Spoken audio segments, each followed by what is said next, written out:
Good afternoon, ladies and gentlemen. This is Rich Bradley, President of the Board of Public Service.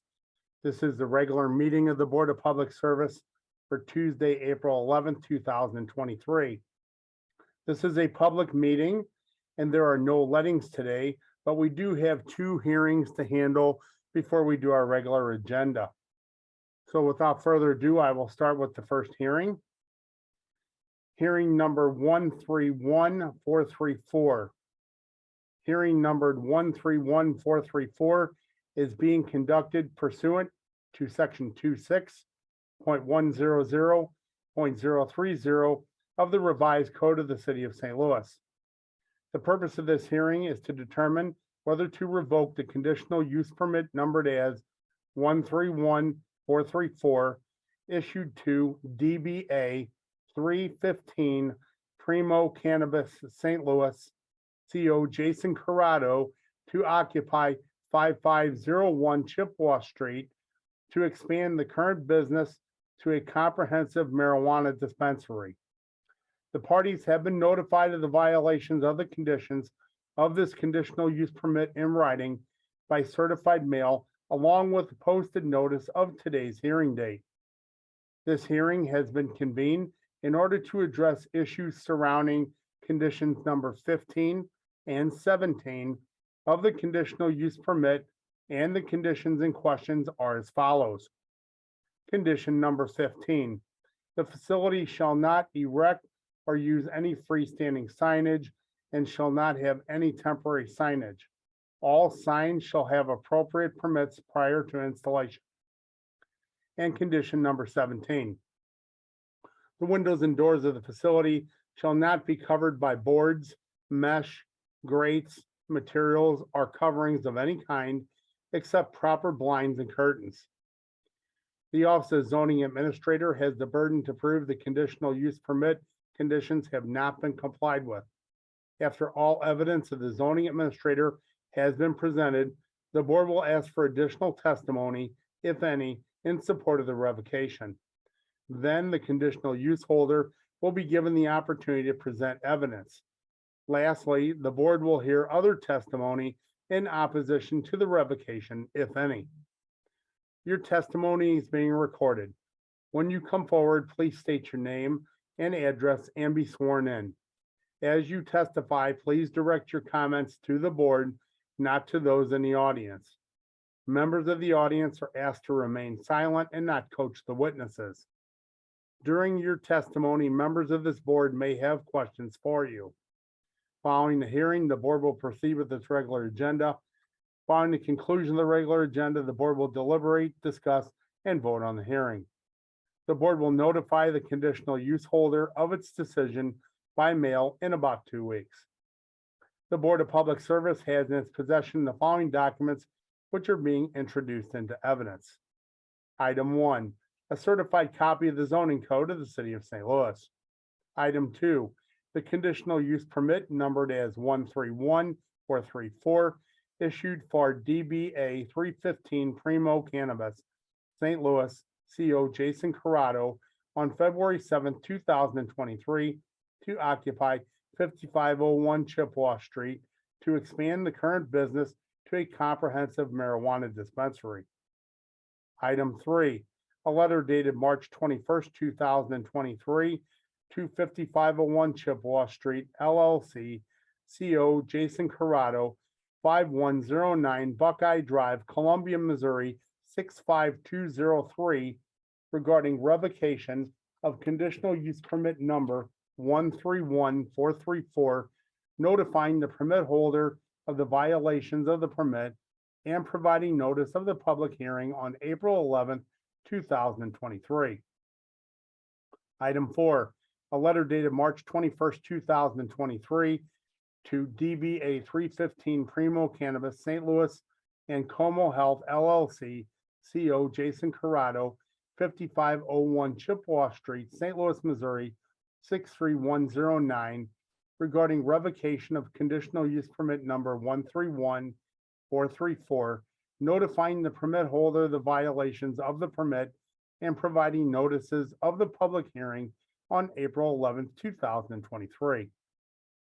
Item 5, a memorandum dated March 9th, 2023, from the zoning plan examiner Terrell Ireland to the zoning administrator Mary Hart Burton, stating that on March 6th and 7th, 2023, Mr. Ireland found violations of conditions number 15 and 17 of the conditional use permit. This memo includes photographs of the noted violations. Item 6, a copy of an email dated February 23rd, 2023, from Kathy Savage, Neighborhood Improvement Specialist for the City of St. Louis, to Mary Hart and Dylan Mosier, forwarding emails with complaints about public safety complaints and conditions at 5501 Chippewa from Alderman Vaccaro and citizens. Item 7, a copy of an email dated February 21st, 2023, from Kathy Savage, Neighborhood Improvement Specialist for the City of St. Louis, to Larry Tyler and others of the city, forwarding prior emails with complaints of illegal parking on Regal in front of 5501 Chippewa. Condition 8, a copy of, item number 8, a copy of an email from Mary Hart Burton dated March 14th, 2023, to Michelle Knox, forwarding a copy of Terrell Ireland's report on 5501 Chippewa Street. Item 9, a copy of an email from Mary Hart Burton dated March 23rd, 2023, to Mike C. Miller and others, forwarding an email thread, including an email from Michael Sorth to Kathy Savage, expressing Mr. Sorth's concern regarding traffic problems, marijuana use by patrons immediately after sales, temporary signage, and improper window coverings. Item 10, a copy of the public notice in the City Journal dated March 28th, 2023, posted for today's hearing. Item 11, a copy of the public notice in the City Journal dated April 4th, 2023, posted for today's hearing. Item 12, a copy of the public notice in the City Journal dated April 11th, 2023, posted for today's hearing. Item 13, a copy of an email from Gina Farrell dated April 3rd, 2023, to Michelle Knox, asking for directions on attendance at this revocation hearing. Item 14, a copy of an email from Bridget Turner to Michelle Knox dated April 10th, 2023, complaining that the permit holder pushes its dumpster partly into the alley to allow for more parking in the lot, impeding access to her garage.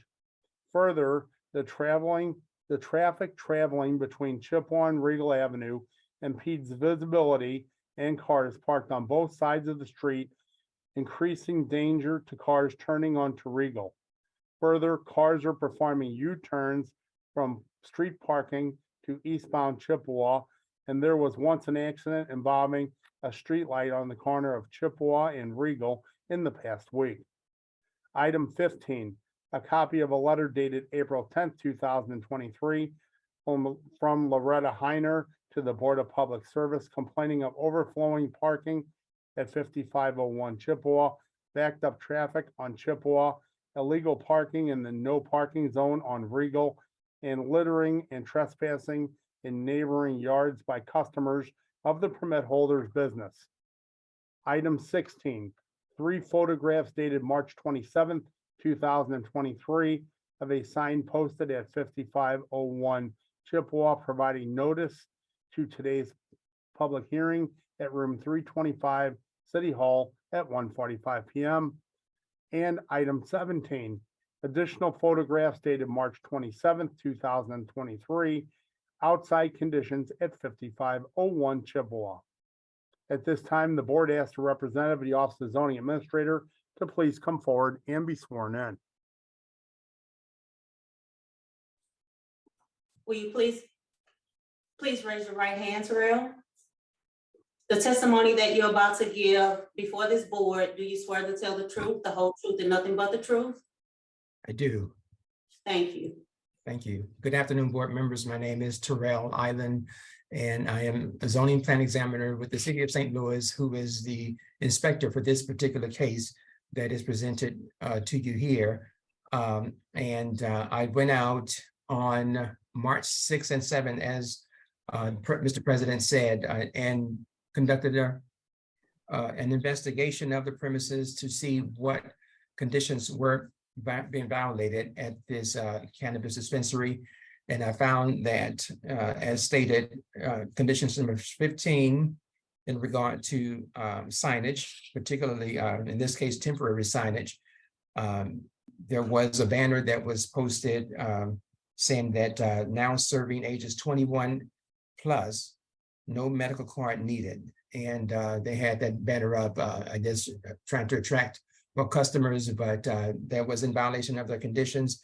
And then also number 17, condition number 17, the windows and doors of the facility shall not be covered by boards, mesh, grates, materials, or coverings of any kind, except proper blinds and curtains. There were a couple of the panels on the solarium, the sunroom that faced Regal, and they were covered with plastic. I don't know if the windows were under repair or whether the panels were just all together missing. But anyways, that is a violation of condition number 17. And on yesterday, I did a follow-up investigation to see whether or not they had come into compliance. And I found that the sign stating that they're not accepting customers age 21 and over, no medical card needed, it was removed.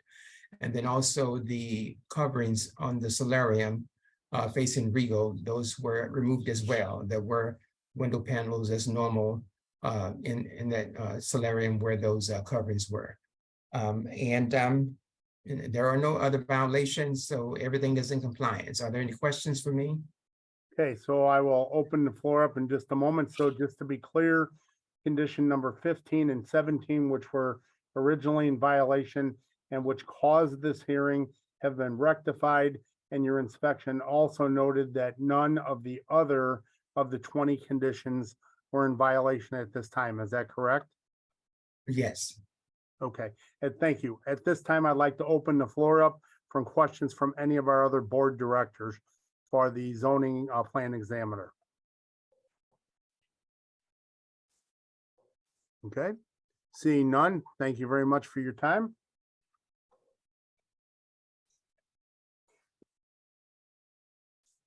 At this time, if there's anyone else present who wishes to testify the noted conditions have not been complied with, please come forward and be sworn in. And I want to preface this just a little because I understand that there may be some people either online or in room 325 of City Hall to testify. So I think it's only fair that we explain just a little bit about how this goes. So you are certainly welcome to testify that what your thoughts are about the conditional use permit or other items there about the business.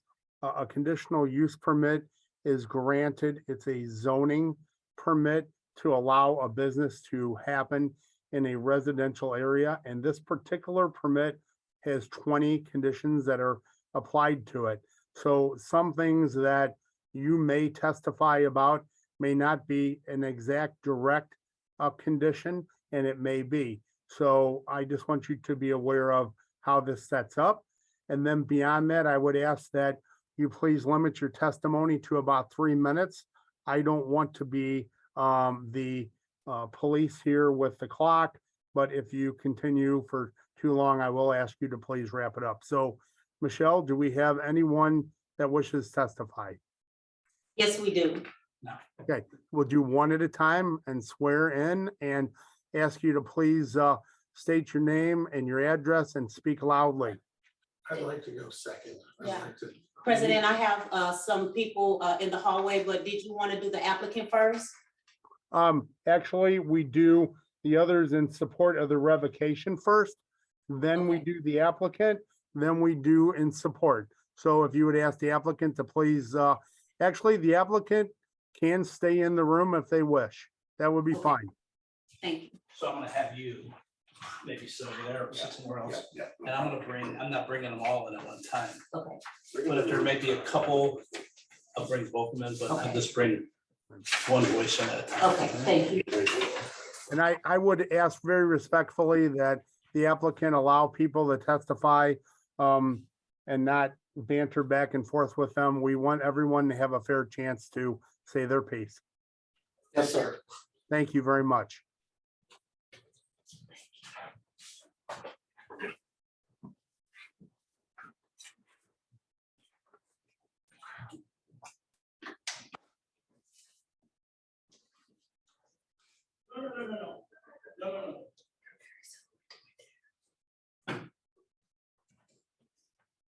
Hello there. Hey, Joe. Hey, Robin Varner. Thanks for letting me sneak in. I got 2:30. Go ahead, Joe, so now we're gonna swear you. Okay. The gentleman was not in the room, just very briefly. If you are going to testify, you are testifying in support of a revocation of this conditional use permit. And I would ask that you be sworn in, state your name and your address, speak loudly and clearly for us, and that you please try to keep your comments to about 3 minutes or less. Okay. Would you raise your right hand? Certainly. Thank you. The testimony that you're about to give before this board, do you swear to tell the truth, the whole truth, and nothing but the truth? I do. Thank you. Would you please state your name for the board? My name is Joseph Vollmer. Thank you. Go ahead, Alderman. All right, thanks. While I'm here, technically, this is not in my ward yet. It will be as of the 18th, being newly elected, but what I have been receiving nothing but calls about this. And I believe, having had a liquor license myself for the past 34 years, that a business such as this in a residential area must adhere to some of the same requirements, where the people who live there you're not supposed to be a detriment to their lives. You're supposed to find a way to get along with them. When I first got my liquor license, I went on my way to make sure that my name was on everyone's refrigerator, because it was so long ago these didn't exist. So my name and phone number, so if anything went wrong, they could contact me. I would suggest that be done. Whoever owns a shop or runs a shop should be in direct contact with these folks. If there's any parking signs to be put up by the city, or no parking signs, because parking is one of the largest problems here, and access to getting on and off to Chippewa from Regal, because people are all the way up to the corners. Also, I believe, and I've seen it at other dispensaries, is there a higher security guard on this property at all times? Is he walking around the outside? So the use of the product is not being done outside, which I have pictures being sent to me of product being used outside the dispensary. So I would adhere to these things where the neighbors have the right to take this license away, like they do my liquor license, and at least put it on suspension until their requirements are met. There's another dispensary only a few blocks up that has no problems whatsoever. Granted, they have less residential property. So at this point, deciding to operate in this area, it is a right to have this place, but it's a privilege to operate it amongst the citizens of St. Louis where they live. I believe that will conclude my remarks.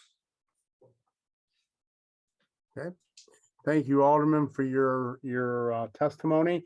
I will open the floor up for any of our board members who may have questions for Alderman Vollmer. Anyone? They're on the board. Oh, they're okay. Seeing no questions, thank you, Alderman. We will take the next individual, please. One question, Rich. Oh, go ahead, Yusuf. Maybe I missed it. Was there a specific complaint from Alderman Vollmer? I understand the history of the liquor licensing and your experience in such, but specifically to this case, are there details that you want to provide that I missed in your comments? I believe, and there's quite a few citizens out front, and they're the ones been sending me the information. They actually have video, still pictures of the product being used outside, of the parking problems of people double parking and blocking driveways. So I believe they will actually give you physical evidence in regard to that.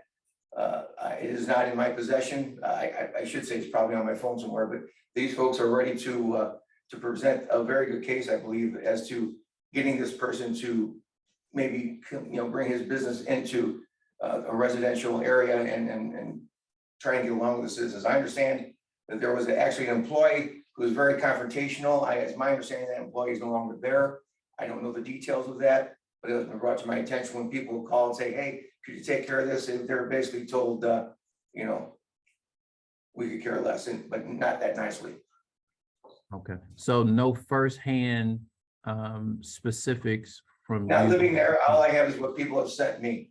We have a residence living right around the corner from this place, right outside the door. I'm here as their elected official, soon to be elected official in that area. To to bring their complaints and to let them know that I stand behind them. And if it takes an official letter, I'll be happy to put all this in writing also. But technically, this is still Alderman Bucaro's ward until April 18th, when I get sworn in for the new 5th ward. Thank you. Okay, Any further questions for Alderman Bomber?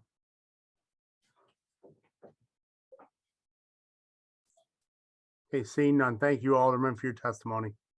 thank you, Mr. Bradley. Thank you, folks. We have someone else coming in, President Bradley. That's fine. Thank you.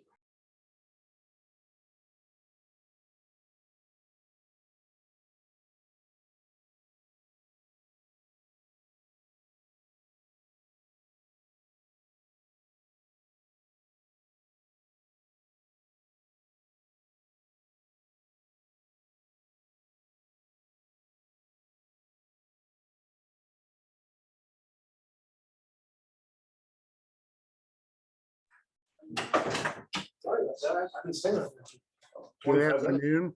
So you are testifying that the conditions of the conditional use permit have not been complied with. I would ask you just a couple things, please. You will be sworn in. State your name and address, please. Also speak loudly for us. And finally, if you wouldn't mind, please keep your testimony to about 3 minutes. Thank you. Go ahead. Please raise your right hand for me, please. Thank you. Do you swear that the testimony that you're about to give before this board is the truth, the whole truth, and nothing but the truth? I do. Thank you. Would you please state your name for the board? Sure. My name is Michael Sorth, and I live at 3820 Regal Place. Go ahead, please. Thank you. So as I said, I'm Mike Sorth. I've lived at 3820 Regal Place for 15 years. Been in the neighborhood for 28 years within 2 blocks of my house now. I live about 2 doors down from the business that we're talking about. So I thought maybe keeping within the 3 minutes, I'd give a quick overview. So when medical marijuana licenses first were approved by the state of Missouri, I just happened to see the list in the Post-Dispatch, noticed this address, looked it up, saw its proximity to my house, and called the alderman to ask about it. Was told that there was a list of conditional use list going around. The neighborhood association was on it, and our alderman was on it. So I had a conversation with the owner, Mr. Corrado, about that time, sometime in early 20, I think it was, maybe late 19, I forget the actual date, where I said, you know, I'm not opposed to this use in our neighborhood. It's a legal use that it's here to stay. We're taking a piece of property that for over the last 50 years had operated in very low capacity retail, with low capacity retail operations. Walter Nomine had 4 or 5 employees and 4 or 5 customers there at any given time. The dog related services were after that had even fewer than that. So I knew that there'd be an impact parking wise with neighbors. And I suggested a meeting to kind of get everyone together and get buy-in from the neighborhood, let people be heard. And I was told that that was not going to happen, that he was a legitimate businessman and that this was asking too much. So I talked to the neighborhood association, who showed me a list of conditions that they had for the conditional use permit. I added some to that. And I think it was July 29th, 2020, I received an email from Mr. Corrado, as well as the neighborhood association got it, saying that he accepted all of the association's suggested conditions. And because he understood that that meant we would then therefore endorse the project. And so I really thought we were done. As it turns out, many of those conditions listed as agreed to between the 2 entities didn't make it into the final conditional use permit. Many of them addressed parking. So fast forward through medical marijuana, there really doesn't seem to be a large stream of customers coming to the site. But legitimately on the day recreational became legal, it exploded. I understand that there are over 30 employees employed at the site, which is great. However, some subset of them is there at all times, and there's only about 12 parking spots. So that got the neighborhood's attention. Then we quickly realized, looking at this sort of superficial list of conditions that were included in the original conditional use permit, that some of them were being violated. Signage related, window covering related.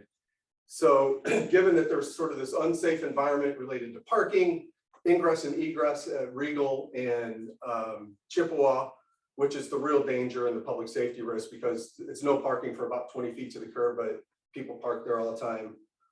Given sort of behavioral activity of customers that we've seen varying from people using the product in the cars in front of our houses when they come out, standing on corners we've taken pictures of both the traffic and the use. Yesterday, there were some people standing on a nice day, leaning against their car using the product, cat calling a neighbor, walking their dog. So these kind of things also have the neighborhood concerned. So I understand that the issues that bring us here are items related to the existing conditional use permit. However, I believe there's a bigger public safety conversation, especially given what is perceived by neighbors to be an unwillingness of the business owner to have a conversation and to come up with mutually agreed upon solutions to these sort of unsafe and unsavory behaviors. So I would say in summary that, you know, the conditional use permit has never addressed all the concerns of neighbors. The business owner has expressed an unwillingness to hear our concerns and has disregarded this sort of low bar of the existing conditional use permit. And that we have an unsafe environment that we think will impact property values and public safety. Thank you for your testimony. At this time, I will open the floor up for questions for you from any of our board members. Thank you. I just want to thank you for your time. In the same vein as a prior question, I want to be very clear on the specific violations that you're referring to. The history was helpful in framing, but could you give me some specific examples? Of violations of the existing permit. Yes, please. So I have witnessed a banner sign. I believe it was a couple banner signs over the course of the medical period, as well as the recreational period of operation at the site. And banner signs, temporary signs, were a practice that were prohibited by the conditional use permit. And I've noticed some adhesive window coverings, window tint, that was also one of the sort of forbidden items in the original permit. Ted? Dr. Matty? Thank you very much. Any further questions from any of our board members? Thank you very much for your testimony. Do we have anyone else that wishes to testify? Yes, sir, we do. Well, may I speak to this? So I'm the president of Northampton, and Mr. Swift and I met at that time. You can sit down too. Are you making a comment? Yes. Okay, that's can you right. raise your right hand for me, please? The testimony that you're about to give before this board, do you swear to tell the truth, the whole truth, and nothing but the truth? Yes. Thank you. Please state your name for the board. Megan Gallagher. Thank you. So back in 2020, we Mhm. did meet, right? All of us Yes, we did. met for the first time, and we sat out on your front porch, we Yep. discussed everything. The list that he's speaking of, it was a lot longer. And we signed off on that as a neighborhood, and whatever the Mary Burton, her name sounds familiar, you know, whoever else was on the email upon submission, you know, sent it to them. Those did not all end up in the conditional use. That's not for lack of sending or us putting them together, so I don't know if it's important for a neighborhood or a neighbor to understand why or how those things are added and or are not added.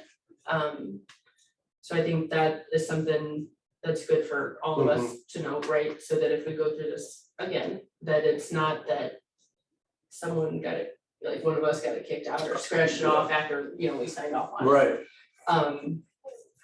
Sorry, I wanted to say that. And kind of along, if you're going back to the contract part, if I'm a business owner and someone gives me a list of everything that I have to comply with, and I do some things not great, Mhm. you know, but I do everything else great. That's awesome. And that's probably my checklist I'm going off of. But I think it is, again, like how Mr. Vollmer came in and said, I don't think he was making a complaint. I think he was kind of sharing some, this is what's worked for me, like, hey, sometimes it sucks, sometimes you gotta go kiss some babies, you know, but that's part of the deal here. I So agree. I There's been no think baby what kissing. I think what I'm hearing is relationship building is a Correct. big solvent of this, and then maybe So also. let me remind you, you're testifying for the board. This is not an interactive conversation with people in the room. Speak to us, please. Oh, sorry. This is not between you and the people in the room. It's between you and us, please. So if you have specific comments about violations of the conditional use, can you please state those or highlight those for us? I don't have a specific comment about a violation. I think it was more along the lines of maybe a different process, or before any of this happens, that if a neighborhood association or you know, a business district approves something and you submit it, where are those requests lost in translation? Or are there, because what we're seeing as a violation is different than our relational concerns. So are there reasons why the relational concerns that are being brought up are specifically not included in conditional use permits? And if so, I think that's helpful for all of us before we have to come into a room. Okay, thank you. At this time, I'd like to open the floor up for the board to ask any questions. And just for clarification, although it's not the subject of this hearing, particularly as it relates to some of the issues that were just mentioned, the conditional use that has been alluded to by a couple of those testifying, it's my understanding, if I'm recalling correctly, that was put into place back in 2020. Is that correct? Yes, sir. Okay. Have there been any other revisits of that, or questions to clarify what is being brought before this body today over the last 3 years? May I address that from my perspective? So because the neighborhood and nearby neighbors assumed that the items agreed upon in that communication on July 29th, 2020, between Mr. Corrado and the neighborhood association saying, we agree on these things, I think that made everyone take their hands off it and said, okay, we have a solution. Once the permit was issued for medical marijuana, the volume of customers was so low that the place wasn't getting attention. Did a great job, cleaned it up, painted some things, it was open for business. People weren't scrutinizing. I'm not sure what happened in the transition between medical and recreational. That process just seemed to happen overnight. None of my neighbors was aware of a hearing, or we've talked about it. No one was aware. Again, we all thought we were still operating under those original agreed upon conditions. So that's why you didn't see any sort of criticism during that period of time until the site opened and drew more eyes with a higher volume of customers. Thank you for that. Any additional questions at this moment? Okay, if not, thank you for your testimony. Do we have anyone else that wishes to testify? Yes. Okay.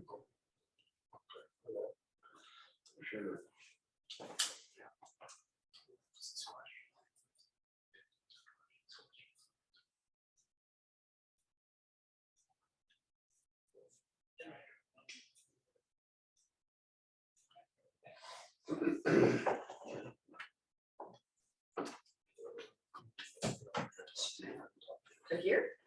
Right. Okay. Good afternoon. So just let me give you a couple of little pieces of information before you begin. So you will be testifying that conditions, the noted conditions of the conditional use permit have not been complied with. And those basically were two conditions for signage. And the other was for windows and door coverings.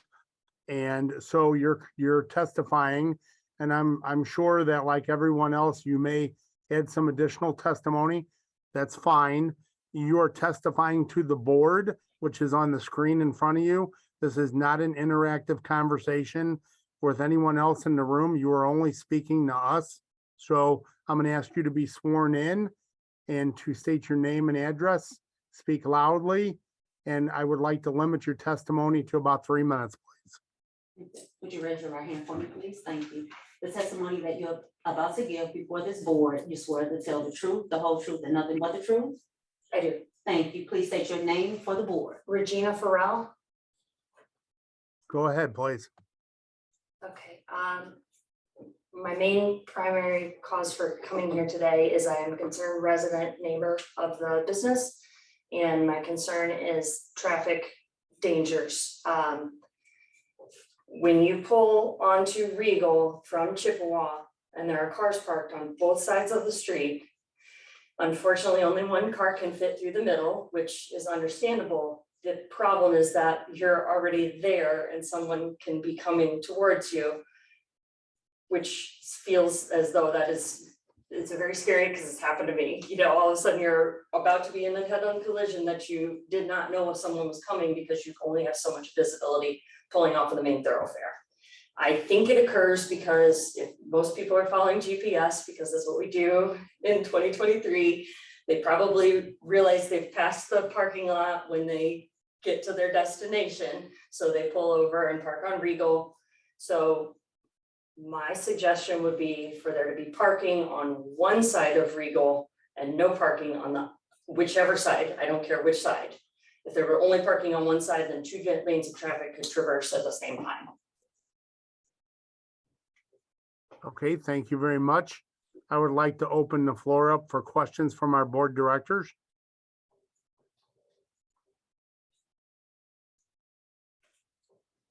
Okay, seeing no questions at this time. Thank you very much. Michelle, do we have anyone else? Yes, we do. Thank you for your time. Who would be the next one?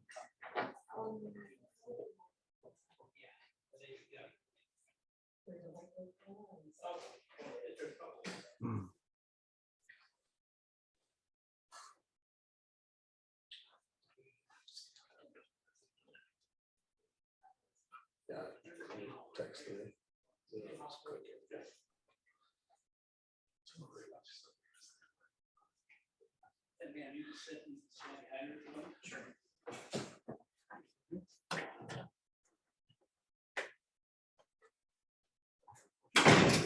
Good afternoon. I will give you just a couple comments so that you are prepared. You are testifying that the noted conditions of this conditional use permit have not been complied with. In particular, there are 20 conditions, but the ones in question today were 2, one concerning freestanding signage and one concerning window coverings. I do realize that there are other items that you may also like to speak about. And I would just remind you that you're testifying for the board members on the screen. This is not an interactive conversation with anyone in the room. And so I would ask you to please be sworn in, state your name and address, speak loudly, and please keep your testimony to 3 minutes or under. Thank you. Can you raise your hand for me? The testimony that you're about to give before this board is the truth, the whole truth, and nothing but the truth? Yes, Thank you. Please state your name and address for the board. Carla M. Rose, 5453 Lindenwood Avenue. Please proceed. I live within a half a block of the facility. And I was told, when we looked at the compliance that this company was supposed to agree to, all of a sudden we got a new one, and all of the things that the neighborhood association had on there, I would like to know where that went. You know, there was no compliance on that. It just disappeared. How does that happen when the neighborhood association signs off on it and everyone else. And then now when we look at it, it's signage and something else that there are, which the main thing about that is the parking. It's dangerous there. It's dangerous. There was just an accident there. I am the block captain of 5400 and people complain to me. Something has to be done there. I was told they have 31 employees. They're supposed to have a parking place for each one of their customers. That is not happening. U-turns are being made. There's children in that neighborhood. We have pictures of people smoking marijuana on the street. This is not what we want in the neighborhood. And we have been good stewards. When it was medical marijuana, we had 0 problems. So what we would like to see proposed is that they have a parking lot with 31 employees. All of their employees are in that parking lot and they shuttle them. If they really want to be good stewards, and then on the parking where we live, no parking but for residents only. So when people would be coming off of Chippewa onto Regal, it wouldn't be dangerous. And every time I think they're following a GPS, they pull in there and then they whip their U-turns around, and it's just not a good situation for the neighborhood. Thank you for your testimony. I'd like to open the floor up for any questions from any of our board directors.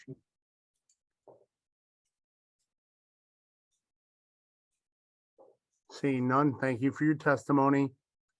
Do we have others?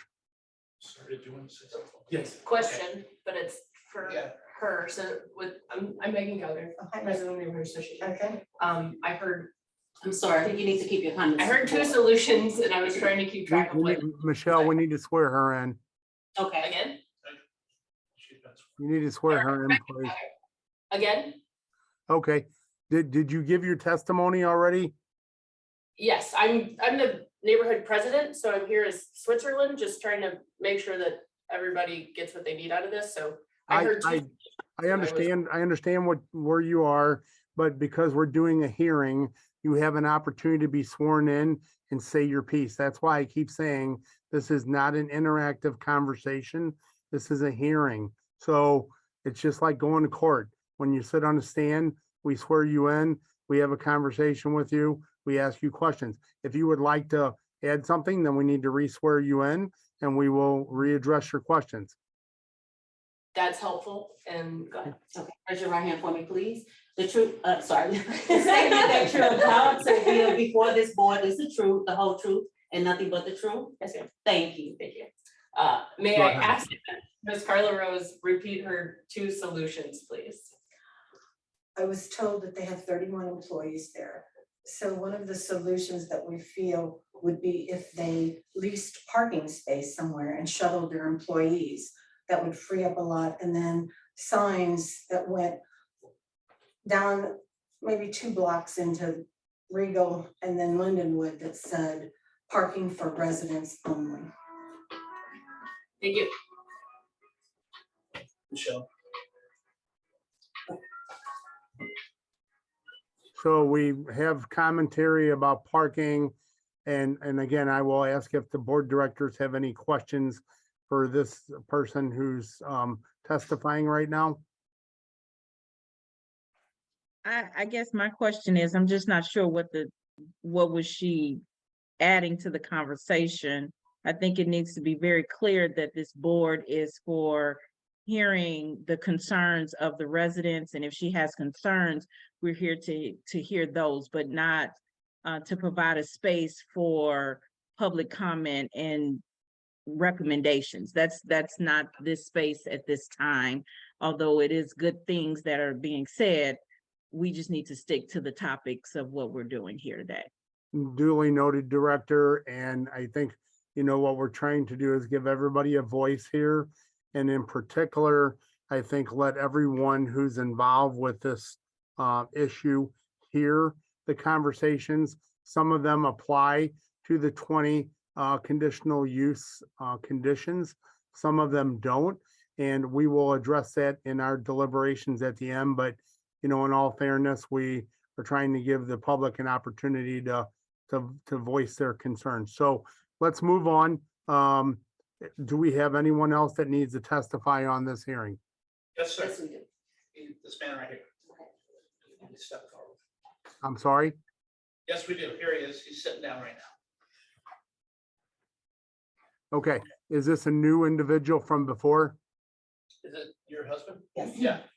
Okay, so just very briefly, this conditional use hearing, we're asking at this point for people who wish to testify, the noted conditions have not been complied with, and you are testifying in support of a revocation of this conditional use permit.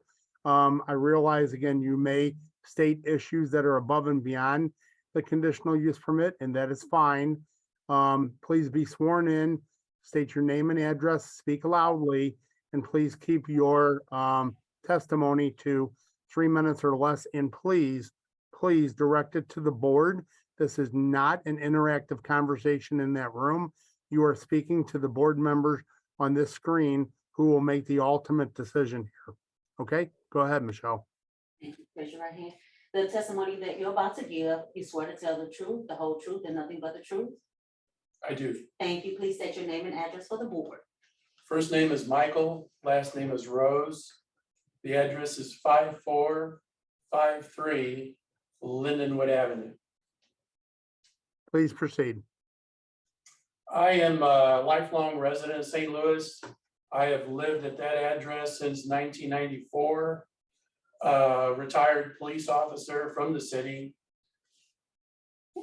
This is just me speaking myself.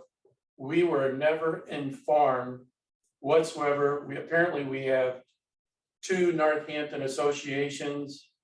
I have never met this individual here at any time in my life. My objection is to the facility itself. By being uninformed of what was going in there, I would have completely objected to the use of any permit, because this is in a residential neighborhood. This is a family-oriented, church-oriented, school-oriented within several blocks, and people moving there to raise their young families. And we have families with children within a rock's throw of this establishment. And my concern is I don't think there is any amount of parking that this business could develop that would solve the situation. And it's unfortunate an establishment like this brings in a certain element to a neighborhood. And we have seen cars with no plates, cars with temp tags that are 2 years old, and people coming out that you just wouldn't want in a residential area. In a commercial zone, you're talking a whole different ballgame. But I said, this is something that's in a residential area that is trying to be stable in the city. And this has disrupted that stability. And that's all I can tell you. Thank you for your testimony. Questions from our board directors?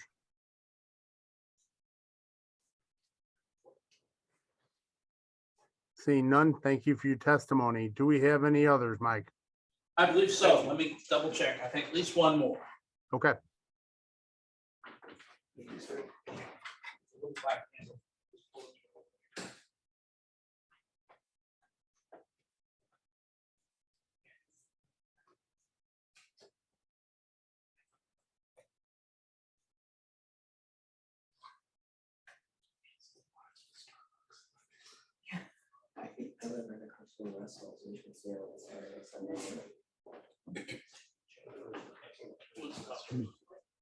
Right here.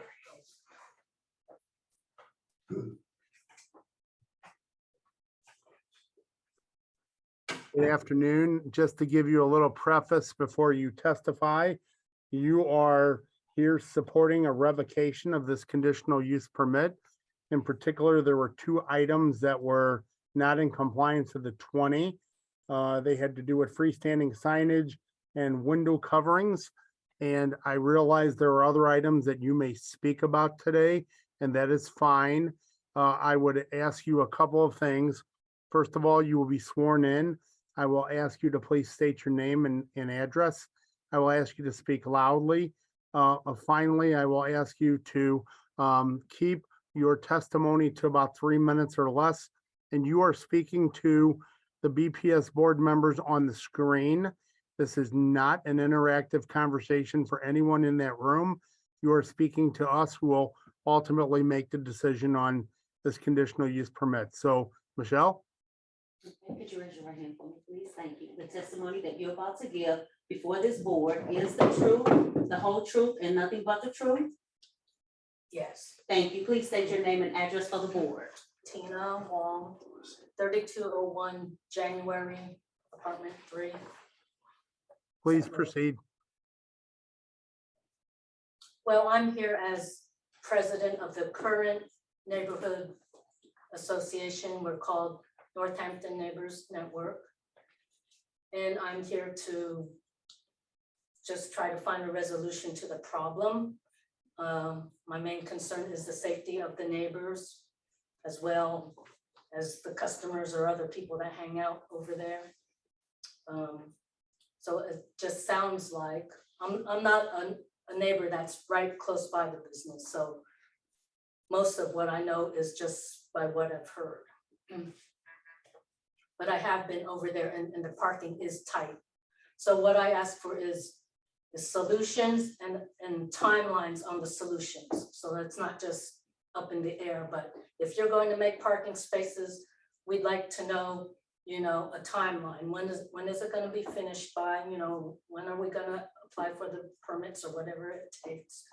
And I also think, this problem wasn't there at the beginning. It happened when the recreational use of marijuana was legalized. So I think the business should make it a point to schedule their customers, let their customers know that we're not taking any walk-in customers at this point because of the traffic situation. And, have them sign up online to come in, in blocks by the hour, 4 customers an hour or whatever, but I don't think you can just have walk-in customers the way they have been from the way it sounds. Okay, thank you very much. Are there any questions from any of our board directors?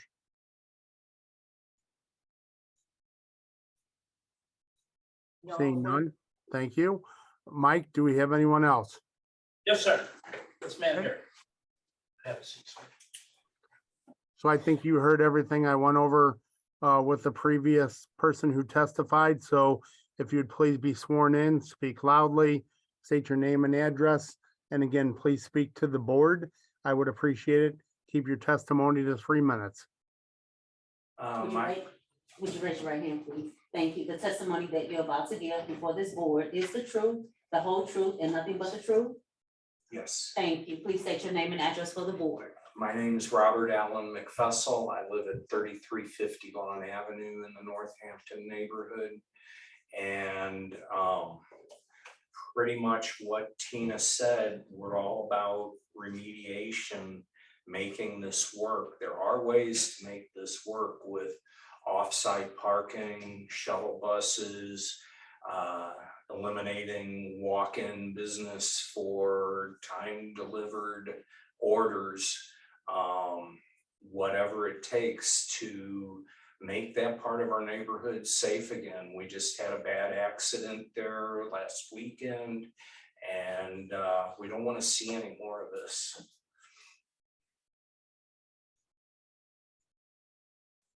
Okay, thank you for your testimony. Are there any questions from any of our board directors?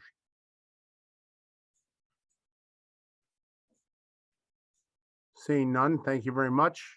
Mike, do we have anyone else? That is it. Okay, thank you. At this time, the board asks the conditional use permit holder to please come forward and be sworn in.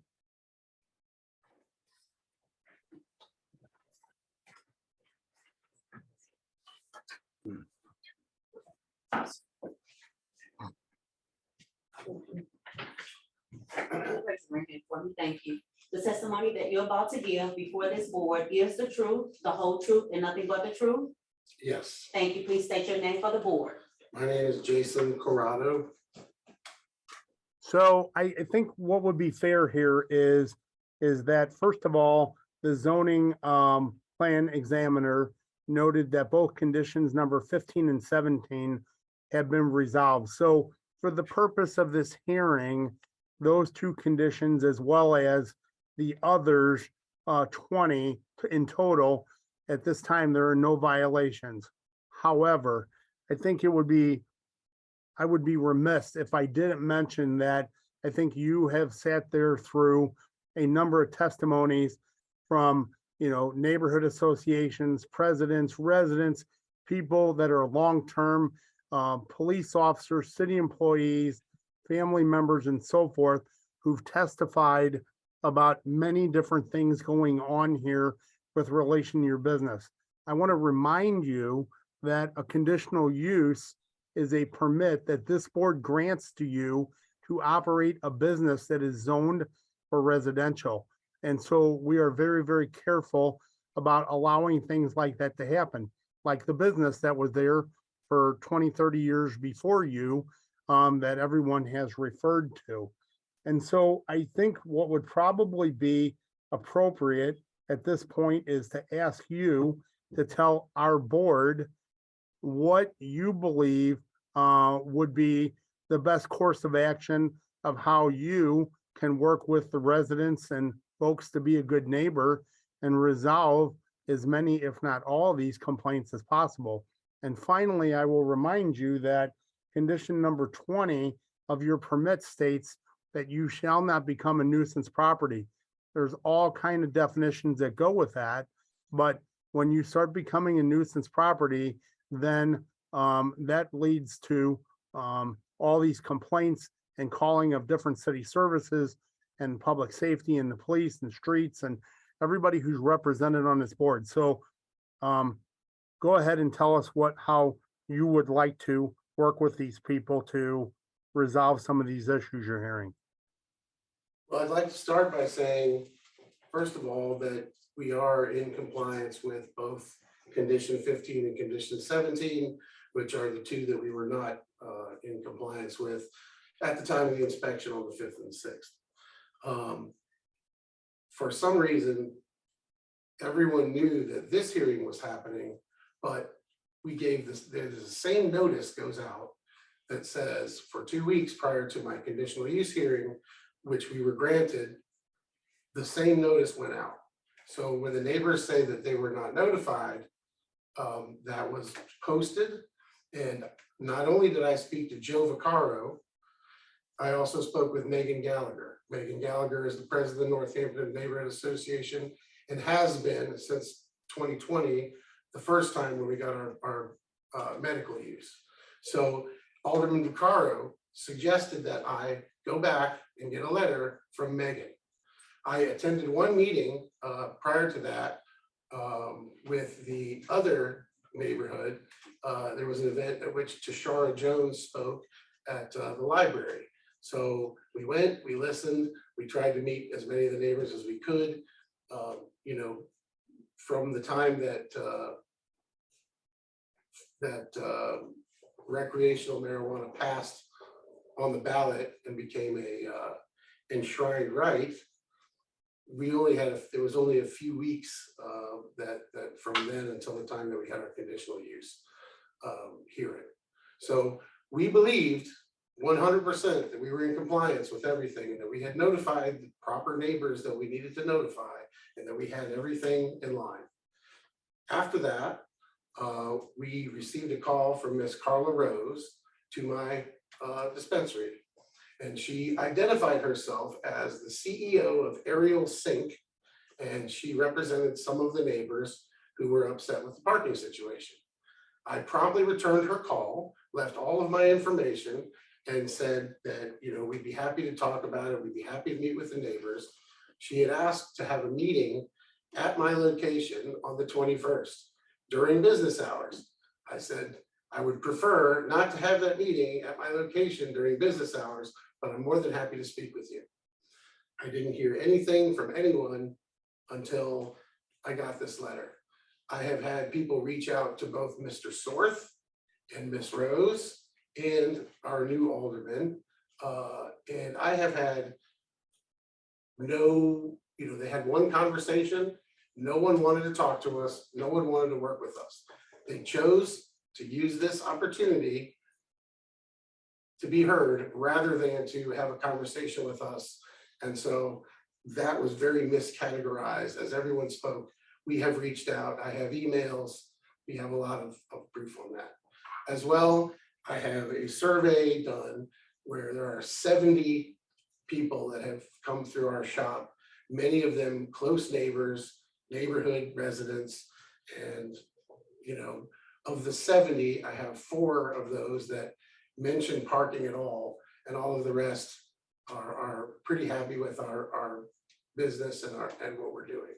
So I would like to, I guess, say, as far as working with the neighbors, we do have a parking plan. We have been working on that, and it's kind of an order of operations thing.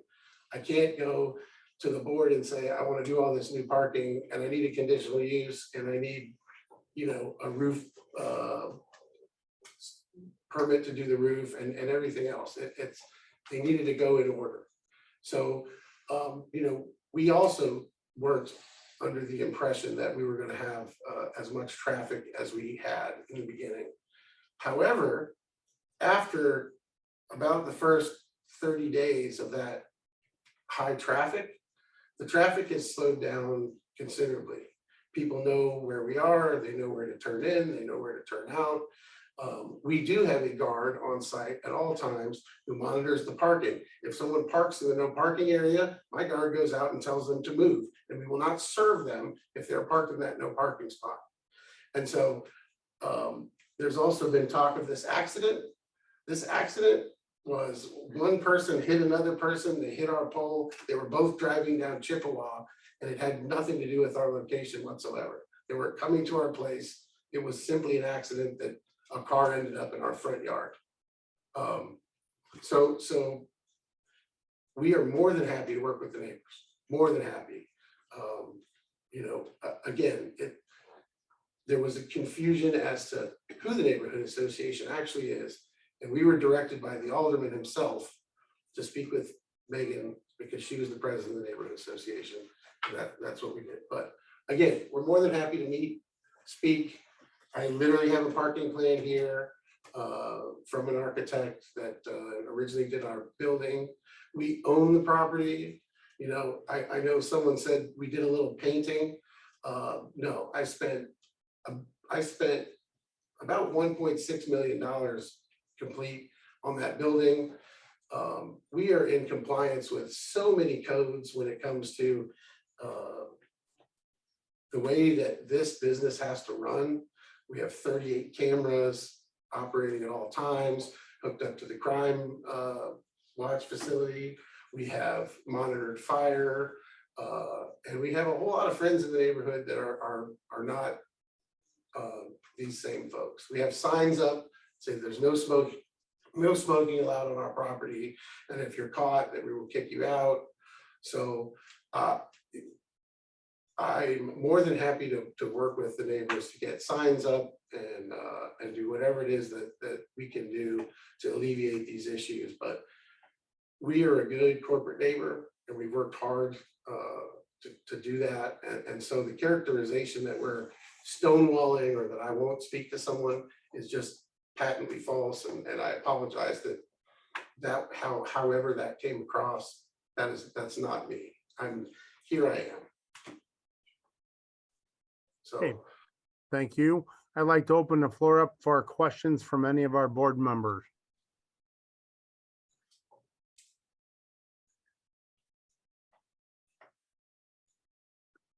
Seeing no questions. Yusuf, you have a question? Yeah, just one quick question Go ahead. for the owner. And I probably should have done my homework a little bit on this. What is the parking requirement for this business at all? I don't know the exact parking requirement, but the 12 spaces that we have on and the actual parking lot that we own is sufficient for the size of the footprint. Okay, and so when you went through the licensing process, occupancy process, it was deemed at that time that that was enough for your business to operate in that particular location? Yes, sir. Okay, Twice. Yes, sir. Further questions from our board members?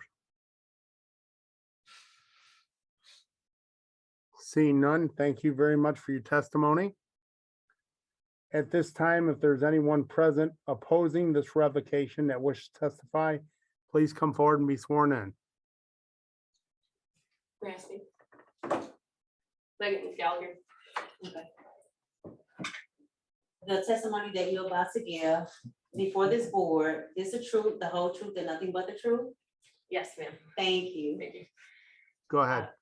Megan Gallagher, president of Northampton, and back in 2020, the Corrados and some of their family members and I don't know if they were workers, or I'm not sure who all was there, but worked very diligently to make sure that they were going to have approval, be friends of the neighborhood, and make sure that they were adding something positive. And this relationship building happened over months and months, and now, as you see, years as well. Those relationships have been with the Caro, the past former president of, my past co-president of Tilly's Park Neighborhood Association, which is exactly where where their store's located. That was Greg Meyer. And we all came together and broke bread and worked together. Mike Sorth and I have met in the past, sat on his porch, talked about all of this, and his approval was one of the biggest that we had before we submitted to, again, I believe it was Mary Burton's email. As many of us have alluded to, there are different items that were not in the conditional use hearing. I don't have anything further to say about that part, but there are things that were requested that were not added into, but I believe were out of the neighborhood association's hands at that point. But I do think it's good that we have our zoning people going around throughout the neighborhoods and making sure that things are in compliance. I'm grateful that they were as minor as they were listed as, and I appreciate that everyone has been able to voice their opinions, and I'm also happy that it's more relational than structural and or something that was actually bad for the neighborhood. So when considering moving forward, I'm not sure where the relational aspects come in to your decision, but the association and the Northampton Neighbors Network can all work together on becoming better stewards of all the resources available to us. Thank you. Okay, great. Thank you. Any questions from any of our board members? Seeing none, is there anyone else present opposing this revocation that wishes to testify? Can I say something? I just Okay, the testimony that you're about to give before this board, you swear to tell the truth, the whole truth, and nothing but the truth? Yes. Thank you. Please state your name for the board. My name is Anna Brush. I am the assistant store manager at that Chippewa location. I have been with that Chippewa location since we started and opened. I say that we helped build that place because we were there for so long building before we did open. I do have to agree, we were a little bit slower when we were medical at first. And then, as Jameson had mentioned previously, those first 30 days of recreational was a little crazy. But as again mentioned before, we do have our armed guard always on premises during our business hours. Every car is moved and no one can be helped until they move that car that is not legally parked. And also like to touch base on that accident. I was there the day that that happened. I was actually there the moment it did happen. There was no relation at all to our business when that had happened. Someone was turning onto Regal Place and hit a car on Chippewa. They were not, it could have happened in front of any business, unfortunately, and luckily no one was injured. But I will say I am more than happy to answer any questions from anybody in the neighborhood. I'm always in our store. I'm more than happy to make any relations with anybody. we just really haven't had anybody come to talk to us really. So it's hard to kind of reach out to those people that are saying certain things. And I'm not too sure about the individual that was mentioned in one of the previous statements. An employee of ours that was not being too nice and is no longer with us. I can't tell you what that was about, just because usually it would be myself or our general manager fielding any of those neighborhood calls. Our employees know to kind of field those towards us. And me and Khalid, our general manager, will always handle those to our best of our abilities. So that's kind of all I have. Thank you very much. Are there any questions from any of our board directors?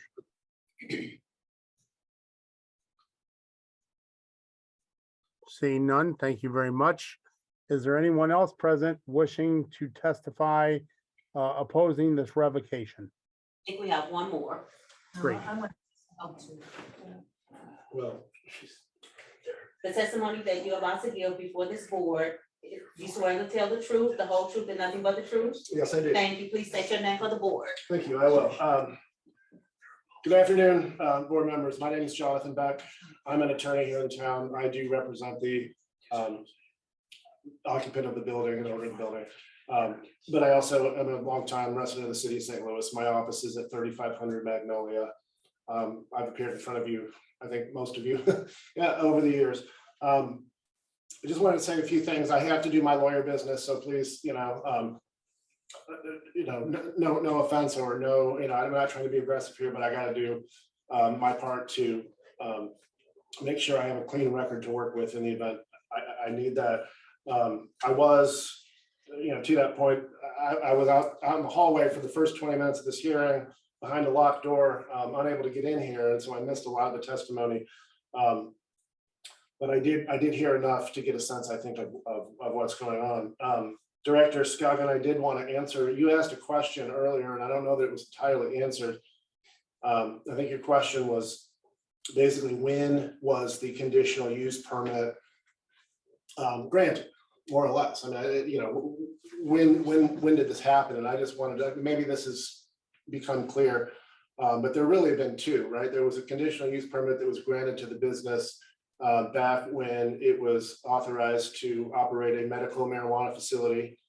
And then more recently in January, there was a second conditional use permit for recreational. So everything in terms of permitting, going through the process of getting an occupancy permit, building code, the 5 inspectors coming in, all of that happened in January of this year. So very recently. So I just want to make sure that part was clear. I don't know if your question was answered entirely. During the time I was here, I heard several complaints.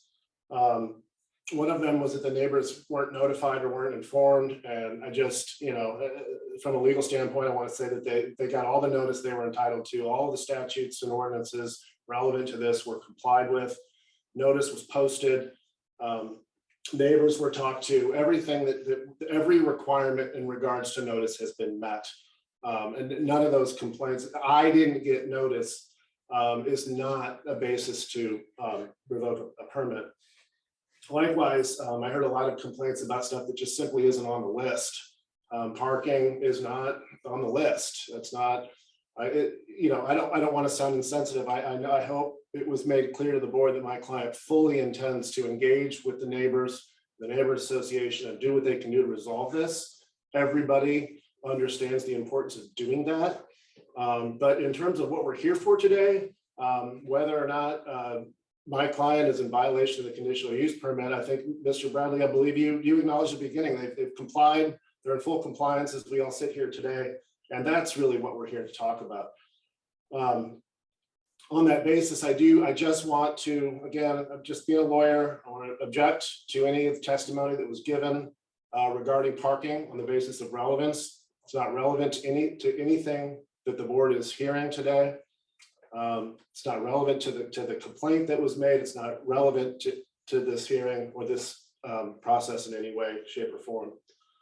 Likewise, there was a lot of hearsay testimony. I'd like to make an objection to the hearsay testimony. People talking about an accident that didn't see it, weren't there. people who said that neighbors have complained to them or they've heard this and that and the other thing. That's all hearsay. It would be inadmissible in a court of law. And as you observed, Mr. Bradley, this is essentially a hearing, much like a court of law. And therefore hearsay testimony should not be considered by the board, nor should irrelevant testimony. The only issues before the board are whether or not those two violations have been corrected, and they have, and there's no dispute about that from anyone. Finally, I do want to say that as the owner, Mr. Corrado, testified, there is a parking plan in place. To the extent that the board is concerned about, the potential of a nuisance issue arising in the future, et cetera, we all get that. One thing I'll mention that I think that this is touched on earlier, but when recreational marijuana was legalized initially, we saw this in Illinois, we saw it here, there was a little bit of an explosion up front. There were a couple of weeks of everybody kind of going to the store and buying their first, making their first legal purchase or whatever. What we saw in Illinois is that died down pretty quick. And I think the expectation here, if it hasn't happened already, is that things are going to even out. The customers don't like showing up to a busy place where they can't park any more than the neighbors like it. And they'll figure out to go, over the lunch break or times that are less busy. And people will stop, the novelty will wear off. And I think our expectation is that what the neighbors have seen in terms of parking is a temporary explosion that is going to resolve itself to a certain degree.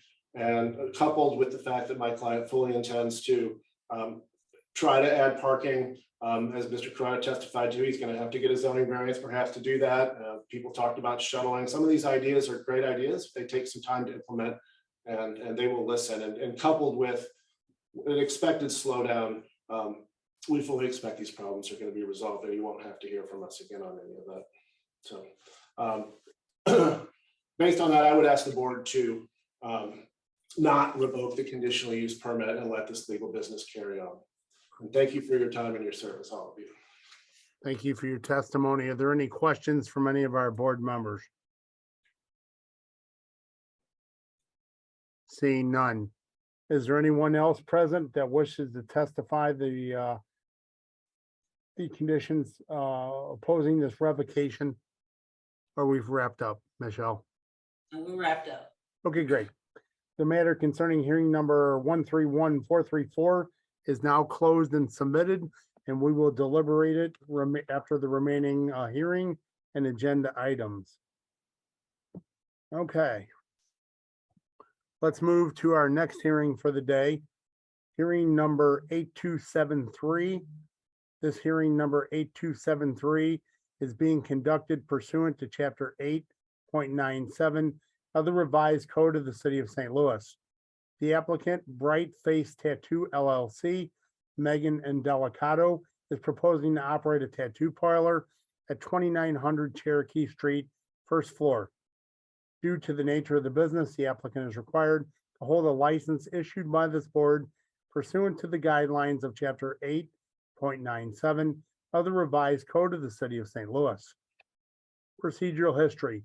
January 12th, 2023, certificate of occupancy and zoning numbered OP-25-23 issued to Bright Face Tattoo LLC, CO Megan Indelicato, for the use of 2900 Cherokee Street, first floor, as a tattoo studio with no retail sales or piercing services.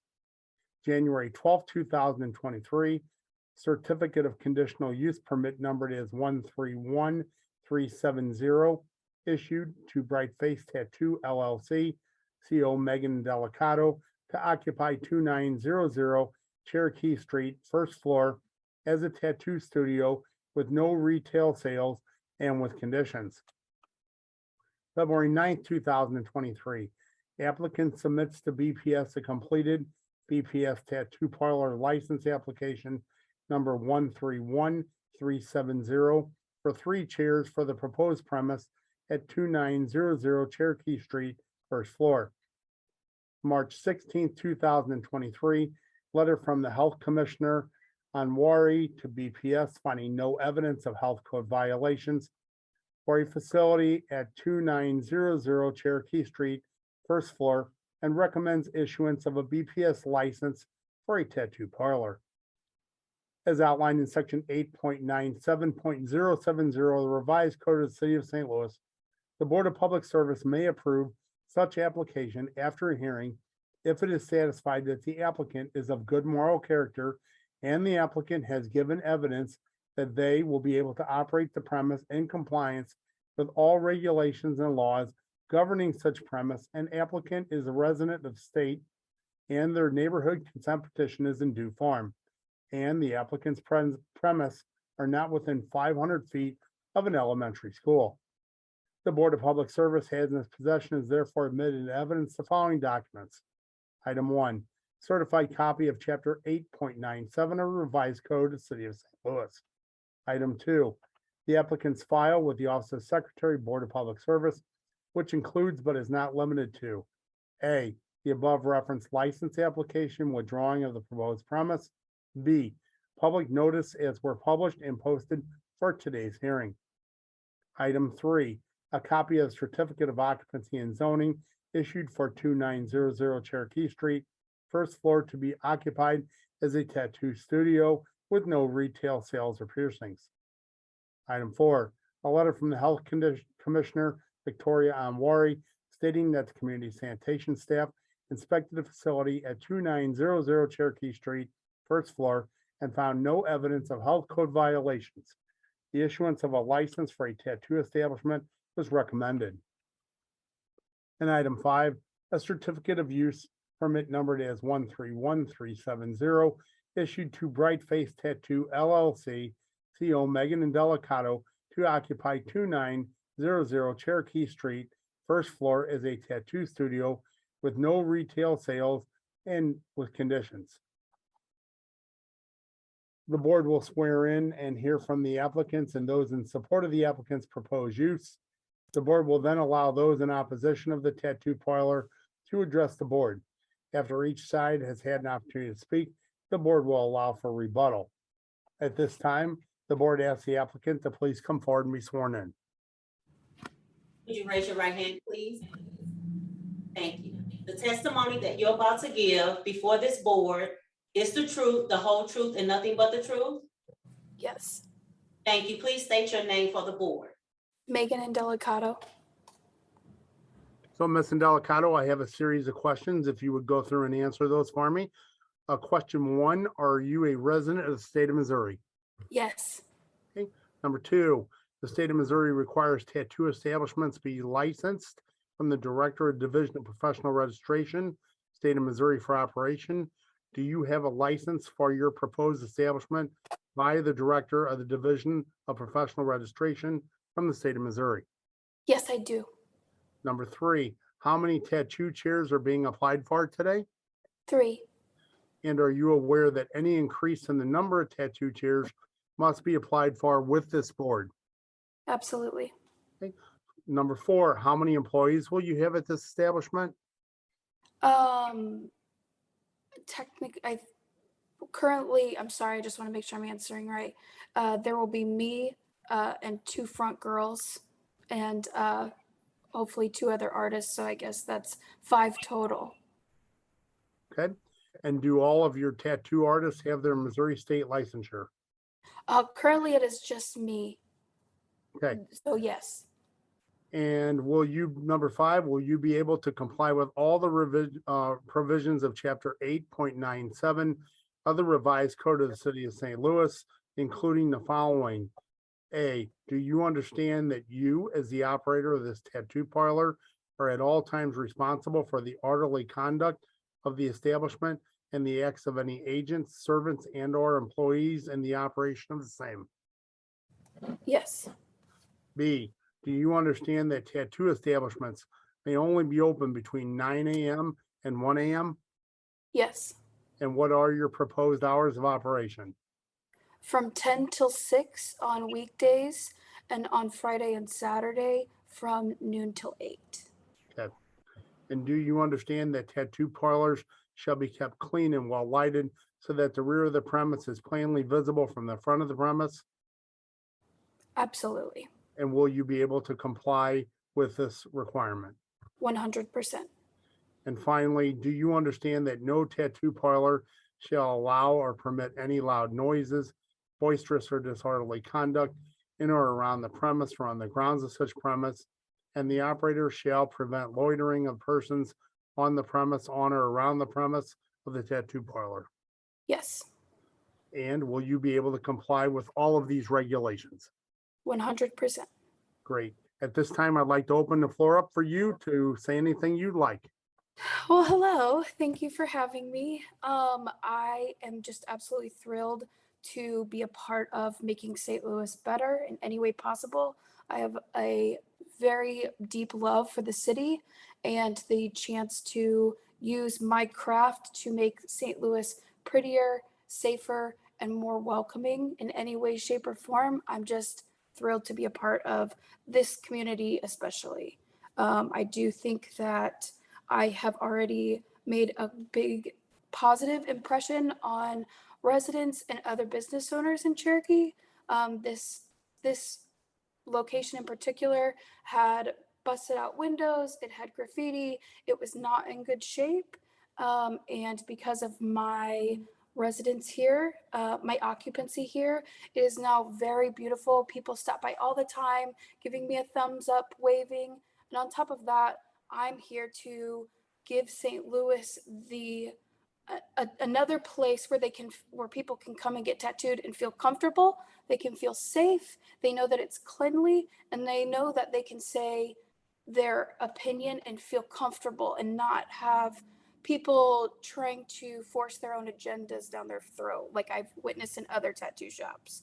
And I am just really proud to be here, and I'm really proud to do what I'm doing. I can say that with a clear conscience. Okay, thank you very much. I'd like to open the floor up for any questions from any of our board directors.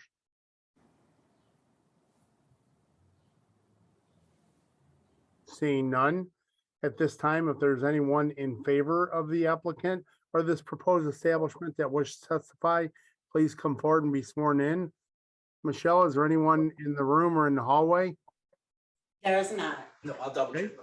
Is there anyone online who wishes to testify in support? Please get my attention at this time. I don't see anyone in the chat or getting my attention. Did you raise your hand? Anyone? Okay, so one more time, if you're in favor and you'd like to testify, please get my attention. Ashley, there's an Ashley that raised her hand. Somebody did? Yes, Ashley. Ashley did? Okay, can she speak?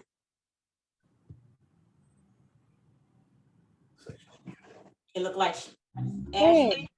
Ashley, you need to turn your camera on and you need to be sworn in, please. Okay, well, let me figure out how to turn it on.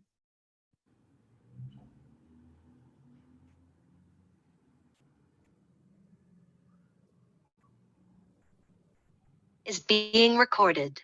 Okay. Oh, no, it's still not on.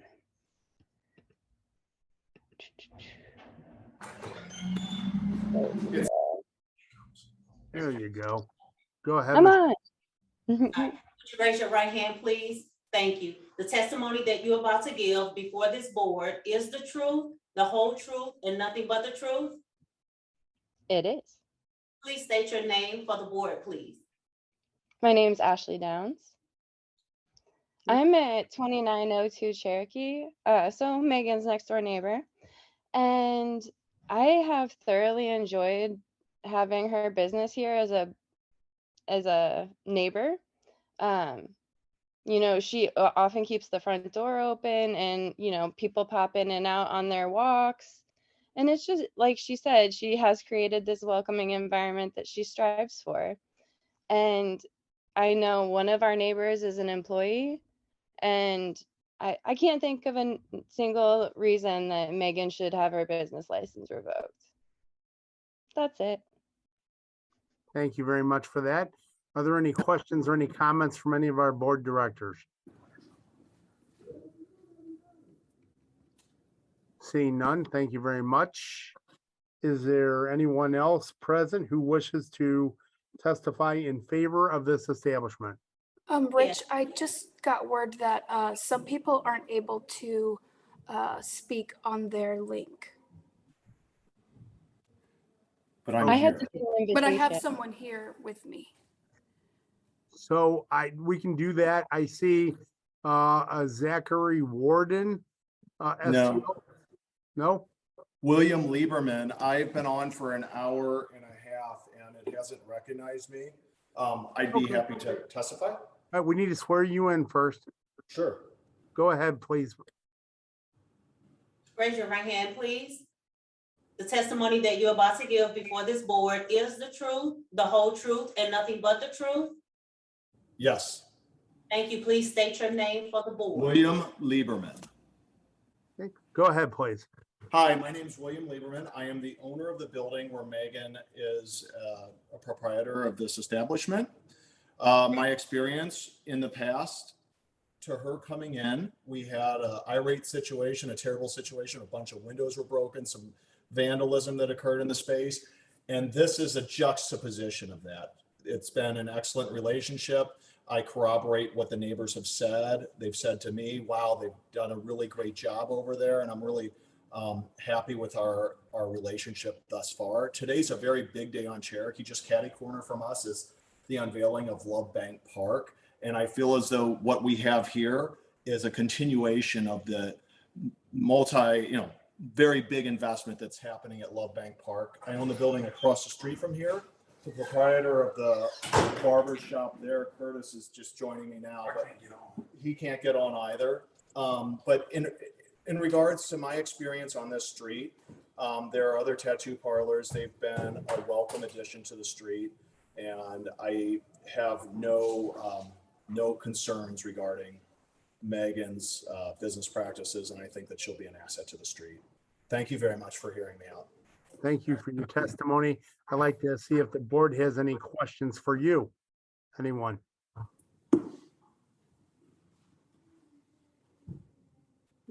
Thank you for your testimony. There is somebody in the Q&A. It is a Zachary Warden, STL TV. Can you connect them so they can speak?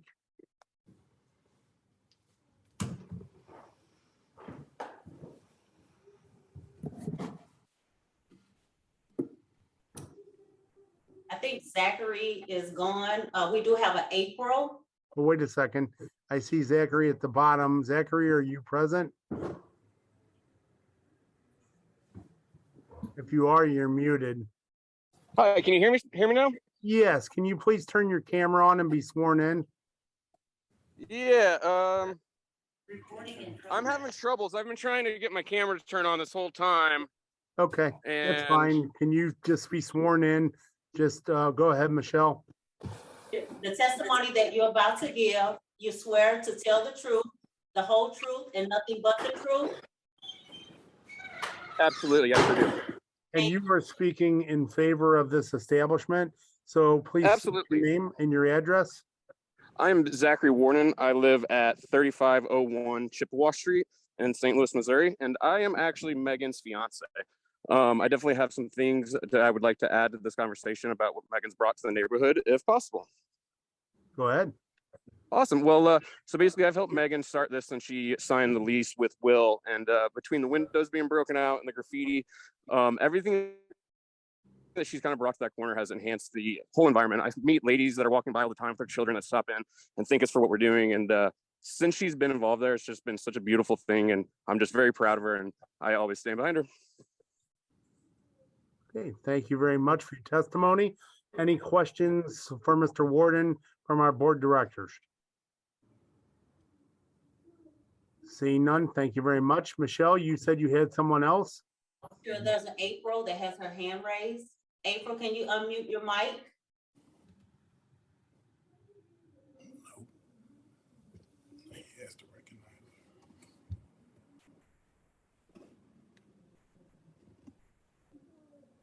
April, can you unmute your mic and turn your camera on, please? Yeah, hi. Sorry, I'm doing landscaping right now. Hi. I'm April. I live on 2904. Hang on one Oh, second. I'm so Let's bring sorry. you in. Go ahead. Yeah, of course. I'm going to swear you in, so if you can raise your right hand for me, please. Yes. Thank you. Yes. The testimony that you're about to give before this board is the truth, the whole truth, and nothing but the truth. Yes. Thank you. Please state your name and address for the board. April York, 2904 Cherokee Street, apartment A. I've lived at that address for about 2 years, 2.5, almost 3 years actually. I have gotten to know Megan really well since she's moved, or since she's, been on Cherokee Street. I'd like to say that she is an amazing person. Everyone that she comes in contact with, she's like very open to talking to, very amazing person just in general. She gives like an open and conversation with anybody who comes in. So yeah, she's just a great asset to Cherokee. I know personally that she is making plans to better the community. That is really just revolving around flash sales she has planned, things like that. She is a female artist in a male-dominated field and male-dominated area in tattooing in St. Louis. So things like free flash sales for the whole community would be amazing. I know that she's going to start pop-ups and art galleries on the community, which gives free art to everybody in the community, not only on Cherokee Street but in St. Louis. I know Untitled Fine Art, she's already making plans to do a pop-up there. So yeah, she is really bettering the community, not only in her shop but for the whole of the community. Thank you for But your yeah. testimony. Are there any questions from our board directors? Seeing none, thank you very much. Michelle, do you have anyone else? I do not. Not at Rich, this time. Rich, one of the people in the chat room who's not able to speak up is actually here in the shop. If he could speak, that would be really wonderful. That would be great. Bring her, Yeah. him or her up, please. Okay, go ahead, Michelle. Raise your right hand, please. Thank you. The testimony that you're about to give before this board is the truth, the whole truth, and nothing but the truth. Yes, ma'am. Thank you. Please state your name and address for the board. My name is Curtis York. My address is 2901 Cherokee. I'm the business directly across from Megan's Tattoo Shop. I've been on Cherokee for about 21 years at that location. I've seen many businesses come to this location at 2900, come and go really quickly. I've been here so long that this building used to lean slightly to the right before Will Lieberman bought it and straightened it out for us and gave us another beautiful corner on Cherokee. He fixes his places up really nice, and if you're a good tenant and you fix it up even more, that's even better. And that's what Megan has done. We like to keep it kind of artsy and eclectic on Cherokee, keep a nice fun vibe, and that's exactly what her tattoo shop has brought. Big open windows, transparency all the way through, beautiful artwork, beautiful colors. And I've been on Cherokee long enough. I remember the bad days, and the good days are ahead of us, and they're in front of us right now. And with people like Megan moving into the area and opening up a business, it helps everybody. I have customers already trying to book with her, and I'm really happy that she's here. She seems very, very nice. We get along like brother and sister already. So I have someone on a business level I can talk to, and I made a new friend over here. So that's all I'd like to say. And Thank you I for your think she's a great addition. testimony. Are there any questions from any of our board directors? Seeing none. Michelle, you say you do not have anyone else who wishes to testify in favor, correct? It looked like someone, was he from Union Barbershop? No, Cuts by Curtis Barbershop. Okay, we have someone from Union Barbershop that would like to speak. Is this in favor? I think that was Curtis, wasn't it? Okay. Yeah, that was Curtis. You are muted, ma'am. Okay, that was Curtis. So we don't have any more, President No, Bradley. no, you have Union Barbershop. Oh, they are? They are? Union Barbershop, can you unmute? Sure, I apologize for that, you guys. We need to swear you in first, so I see you're driving and I don't want to do this unsafely. Can you raise your right hand and Michelle will swear you in real quickly? Absolutely, I'll use my left hand or my right-handed drive. Okay. The testimony that you're about to give before this board, you swear to tell the truth, the whole truth, and nothing but the truth? Yes, ma'am. And you are speaking in favor, correct? Yes, sir. Okay, go right ahead, state your name and your address, please.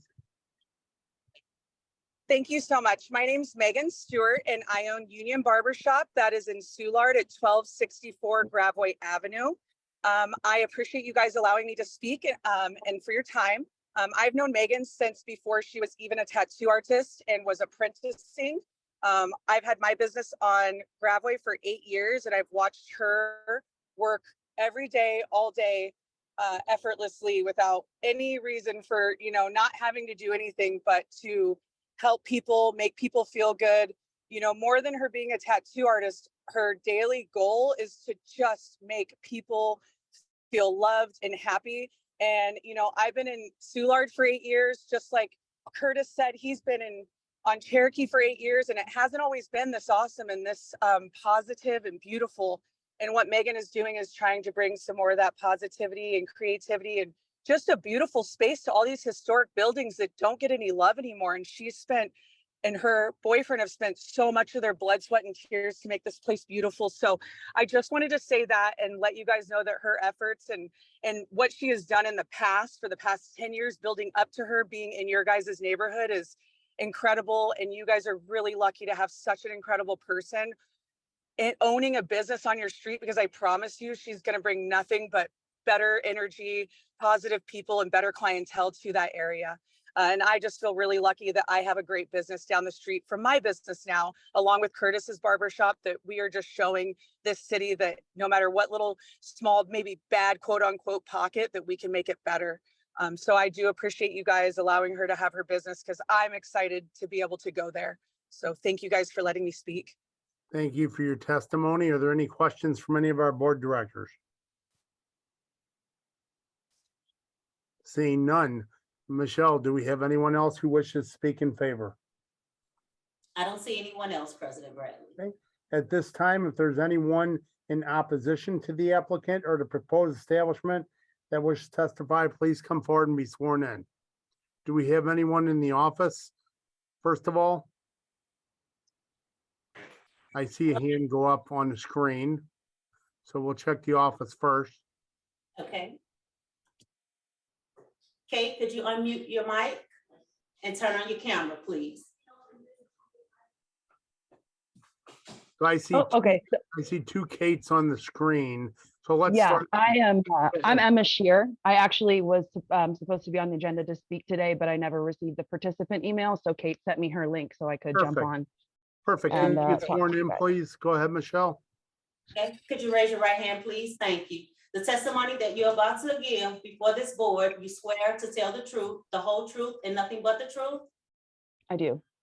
Thank And you. Please you are speaking in opposition to the In establishment. opposition. Please state your name and address and go ahead.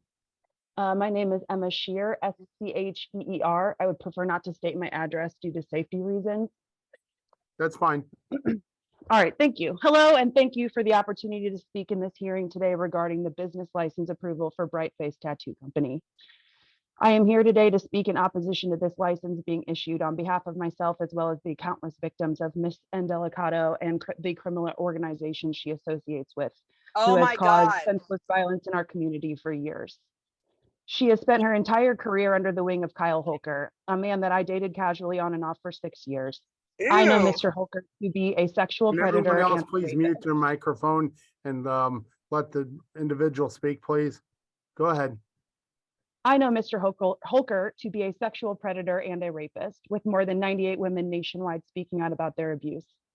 Mr. Holker is a part of a criminal organization named BDC that operates all over St. Louis City, specifically South St. Louis City, as well as parts of Southern Illinois. Along with sexual and physical violence towards women, this gang is also known for brutally assaulting anyone who they see fit, adding countless more victims to their record.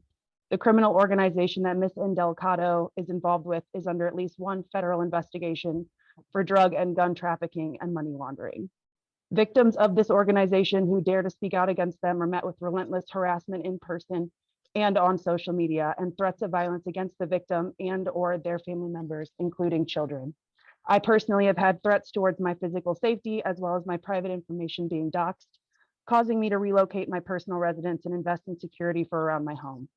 I, however, will not be silenced. I no longer live in fear of the potential repercussions of speaking my truth publicly. Ms. Indelicato has a support BDC tattoo on the back of her neck.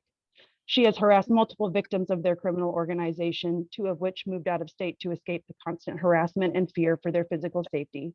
This is not someone that I feel safe or comfortable practicing her profession in my neighborhood, especially when she has already demonstrated a blatant disregard for public health and safety laws of our city.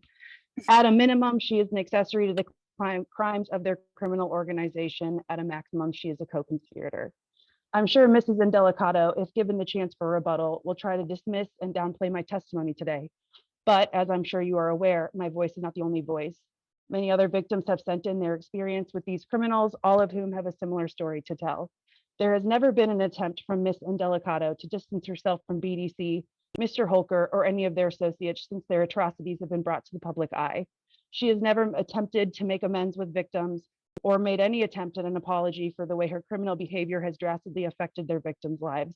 She has never shown any form of remorse for the harm that she has caused in other neighborhoods. Instead, she chose to open her tattoo shop without any of the proper licensing, and she has been operating illegally, potentially as early as mid-December 2022. She only obtained her Missouri State tattoo license in February. This information is all accessible in public state databases.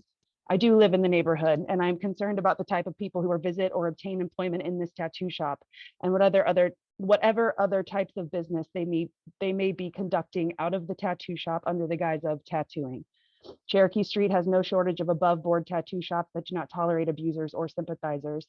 In consideration, I would ask that this board deny the permit to Ms. Indelicato. I see that most of the individuals here are connected to the Public Safety Department.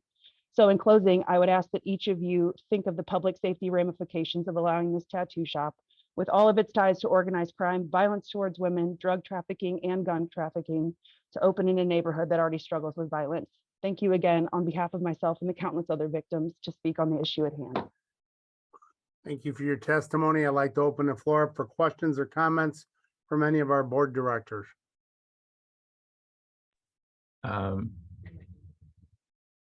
I'm not sure what was the name of, okay, yes, is it Kate?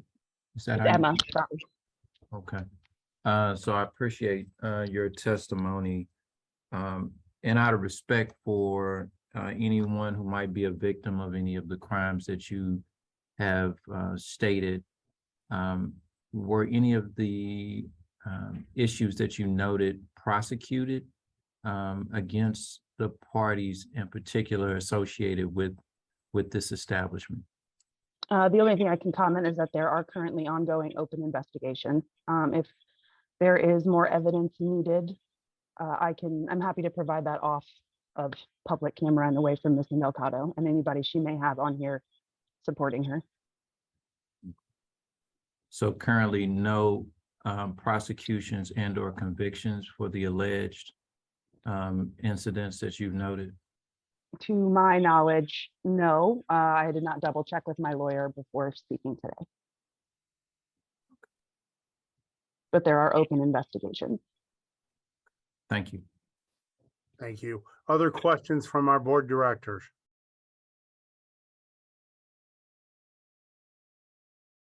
Seeing none, thank you very much for your testimony. I know we have another individual would like to testify as well, and this is also in opposition to the proposed establishment. I see Kate. Is that correct? Yes, that is correct. Kate, can you please raise your right hand, and Michelle, will you please swear her in? Sure. The testimony that you're about to give before this board, you swear to tell the truth, the whole truth, and nothing but the truth? Yes. Thank you. Please state your name and address for the board. My name is Caitlin Eschenroder at 2904 Cherokee Street. Please proceed. Hello, my name is Kate Eschenroder, and I'm here to state my opposition to the opening of Bright Face Tattoo. It is not easy to sit here, camera on, and show my face. I understand that the people Megan associates with are dangerous people, and I know that being here too puts me at risk for the possible violence that so many other people have experienced at the hands of Megan and the people she associates with. First, I'd like to express my confusion, as I understand this is a hearing for a business license. I am many things, but unfortunately, I'm not a lawyer, so maybe I do not understand the processes and laws of opening a tattoo shop. But if we are at this hearing for her to open her business, then why have I and other neighbors on this street witnessed her shop open already tattooing? If she is in fact not allowed to be tattooing before this hearing, is this indicative of the behavior Megan will continue to exhibit in regards to following procedures and protocols while tattooing? That is a cause for concern for the safety of clients. Is this also representative of Megan's regard for the law? I will also state that many people in our community have openly discussed that Megan associates with the tattooers that are part of the BDC.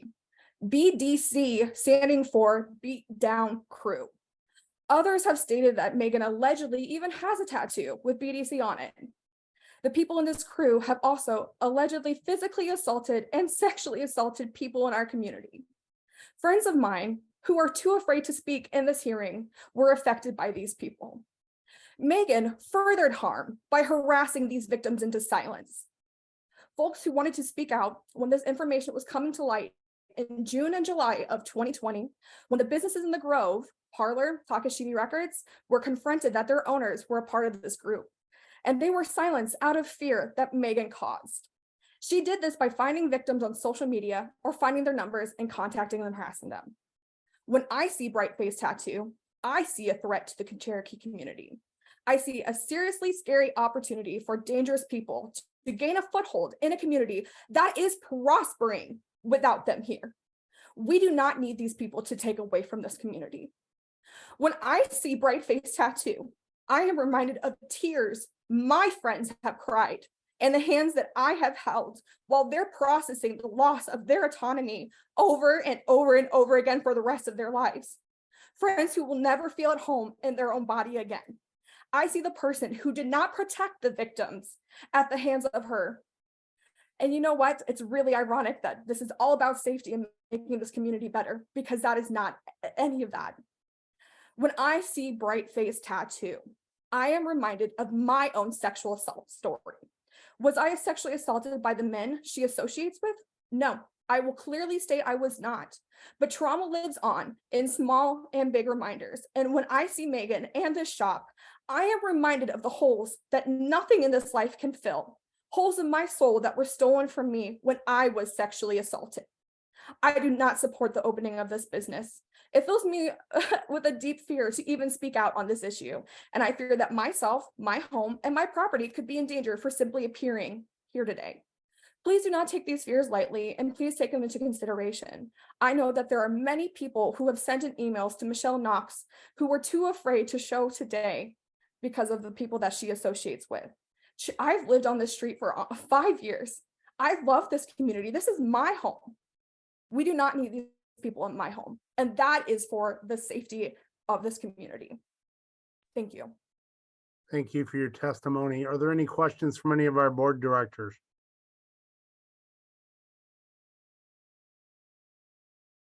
Again, I would just like to be very respectful and ask the same question Director Scoggin asked. Are you aware of any of the cases that have been fully prosecuted that we would be able to see? From my understanding, it's ongoing proceedings, but I do sincerely hope that the emails that were sent in can be read, because it was from our understanding that folks who were too afraid to show up today would have their voices represented by those emails. Thank you very much. Any other further questions from any of our board directors? Seeing none. Michelle, do we have anyone else who would like to testify? I'm not seeing anyone else. We did have someone on the list named Samantha, but I don't see her in the chat. I don't see her on the list. So if there's anyone online that wishes to testify in opposition and we're not seeing you, if you could chat or somehow raise your hand. I'm not seeing anyone here. Okay, thank you very much. So what I would like to do at this time is give our conditional use applicant an opportunity for rebuttal at this time. Thank you so much. I appreciate that. I know that there was a lot of really strong, can you hear me? Can you hear me, Rich? Okay. Yes. I know that there was a lot of strong accusations that were brought up today, but at the heart of it, they're all accusations. There was a lot of, some people were, everyone that spoke today was sworn in, and there was a lot of things that just, there's no evidence towards. I've never gone after anybody violently. I'm simply guilty by association of somebody who was accused of these crimes. I did not participate. I was not aware of any of these accusations during the time. I also have separated myself.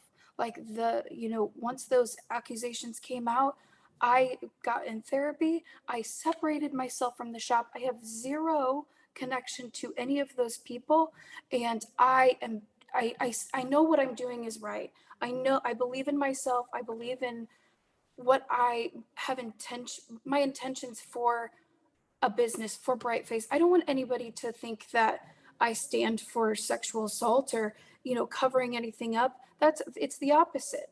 I am so thrilled to bring what I have to offer to the community, and I'm just asking for the chance to do so. Then that's all I have to say. So I will just start and ask, are you aware of any of these accusations that have been previously made against you? I was recently I'm sorry, could you repeat the question? Are you aware of any of these accusations? Are these something that you are aware of, or is this new to you today? It's pretty new to me today. Okay. I had heard some ramblings of girls online, and one of Emma Shear, actually, the only thing I knew was that she came and took pictures of the signage out front. And so I had a feeling that there was going to be some opposition, which is why I had some inkling, but I really was not aware of the feeling that I had given our neighbor. I was not aware of that at all. And so no one, in your opinion, has ever spoken to you about any of these issues previous to now? Not about Brightface in particular. Obviously, when in 2020, when there was a lot of public knowledge coming out about these accusations, yes, I was definitely made aware of that. My whole world kind of came crashing down. At the time, I was living above the tattoo shop that I worked at, and it was all new information at that point. I did not know how to respond. I promise you, I did not respond with accusing anybody of lying. I did not respond with any activeness at all. I kind of just froze and was taking in the information, but I did not threaten anybody. I've never done that. And I also have started therapy to figure out myself. And I've learned that I needed to distance myself from that group of people. Okay. I'd like to open the floor from questions from any of our other board directors.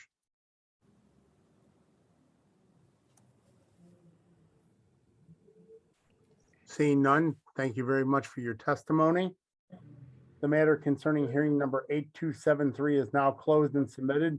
The board will deliberate with the matter following the remaining agenda items. Michelle, can you please call the roll?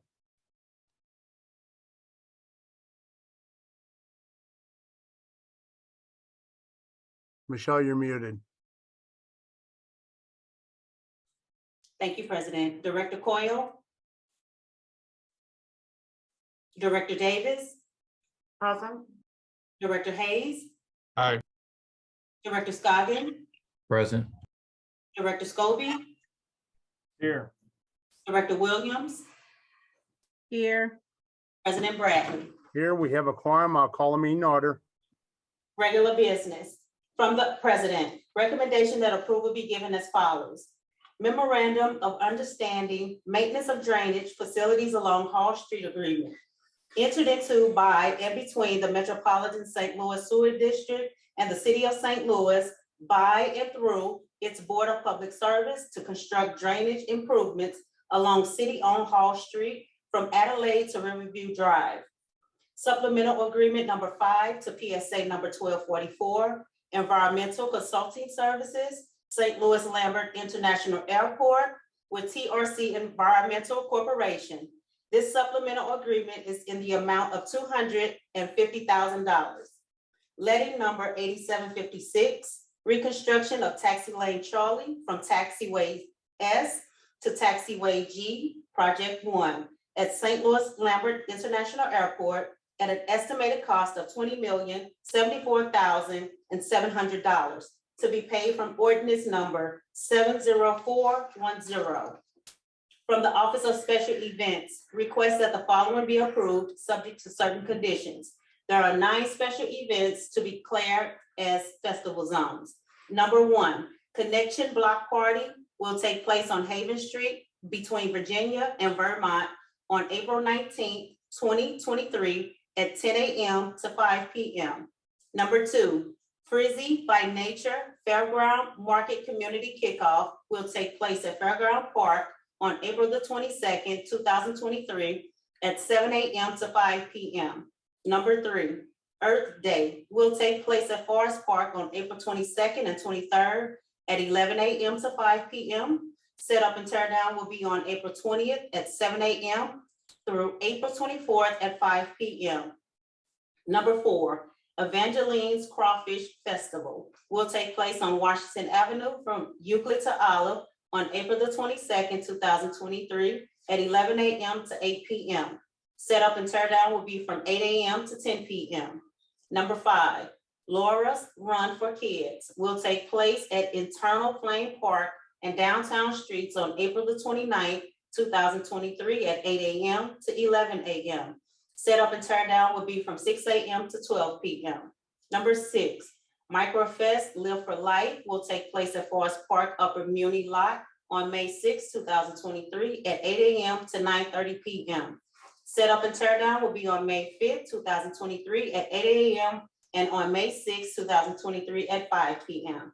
Number 7, People's Joy Parade will take place starting at Cherokee and Michigan, traveling through Benton Park West neighborhood and ending at Cherokee in Texas on May 6, 2023 at 1 p.m. to 3 p.m. Cinco de Mayo Cherokee will take place on Cherokee Street from Jefferson to Nebraska on May 6, 2023 at 11 a.m. to 8 p.m. Set up and tear down will be from 5 a.m. to 11 p.m. Number 9, NLEC Help on the Streets will take place on Locust between 14th and 15th Street on May 20th, 2023 at 8 a.m. to 12 p.m. Set up and tear down will be from 6 a.m. to 2 p.m. From the Director of Public Utilities, recommendation that the board declares as emergency action the following.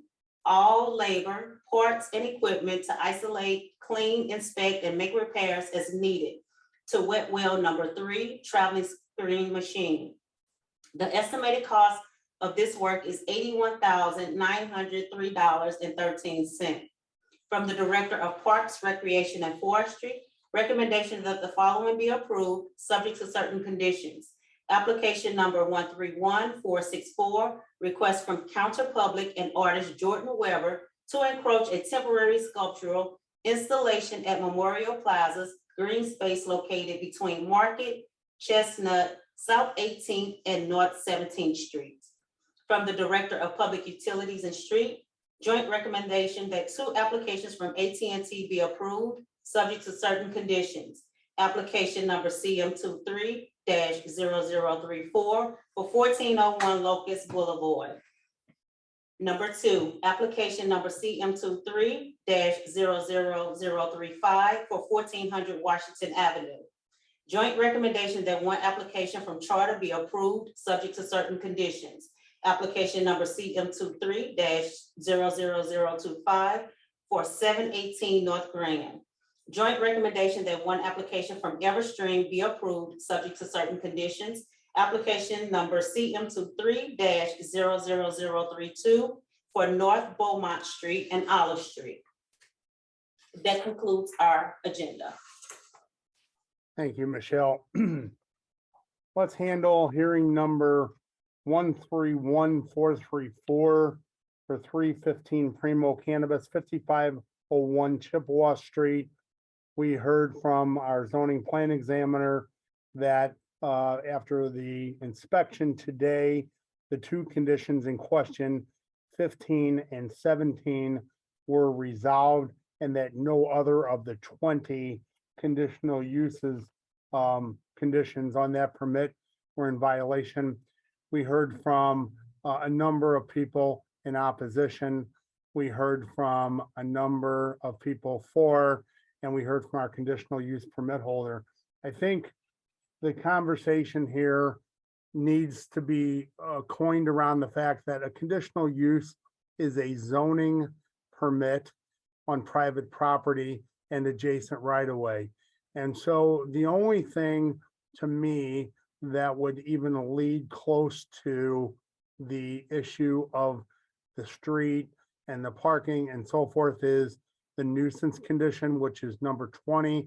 And that would have to be looked at by the public safety director, Charles Coyle, and the police department to see going forward if there's any problem there.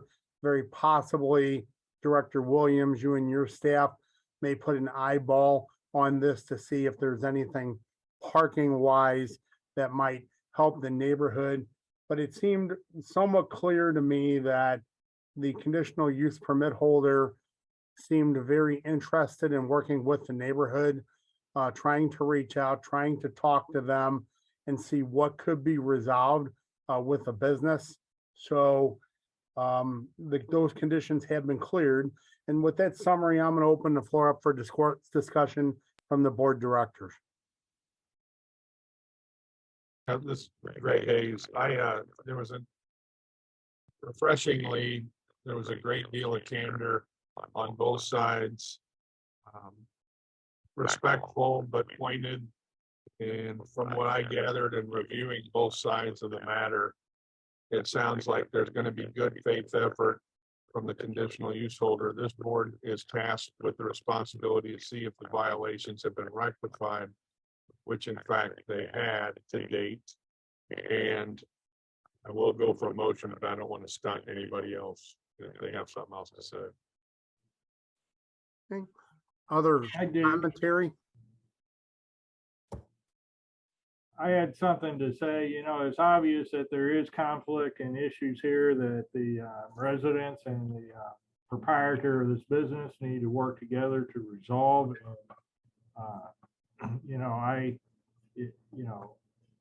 There was a lot of people that took time from their busy day to come here and testify about what's bothering them about this. And this is highly unusual for this number of people to show up and say that. The business owner needs to take a look at that and consider it and address it. My concern is what they spoke to aren't really the conditions of this permit and what our authority to review and comment on. It is a public nuisance, but that's not why they were brought here today in violations of the two conditions that they were in violation of that brought us to this hearing. The source of this hearing were resolved, and I think this would be a tough time pulling it for something else, pulling the permit. And plus, if we do pull the permit, they can't open business right away either for a year. Is that correct? Or am I misunderstanding that? No, that is correct. If you revoke it, they cannot reapply for a year. Yeah, I don't feel comfortable with revoking it for something that wasn't one of the issues that brought them here today.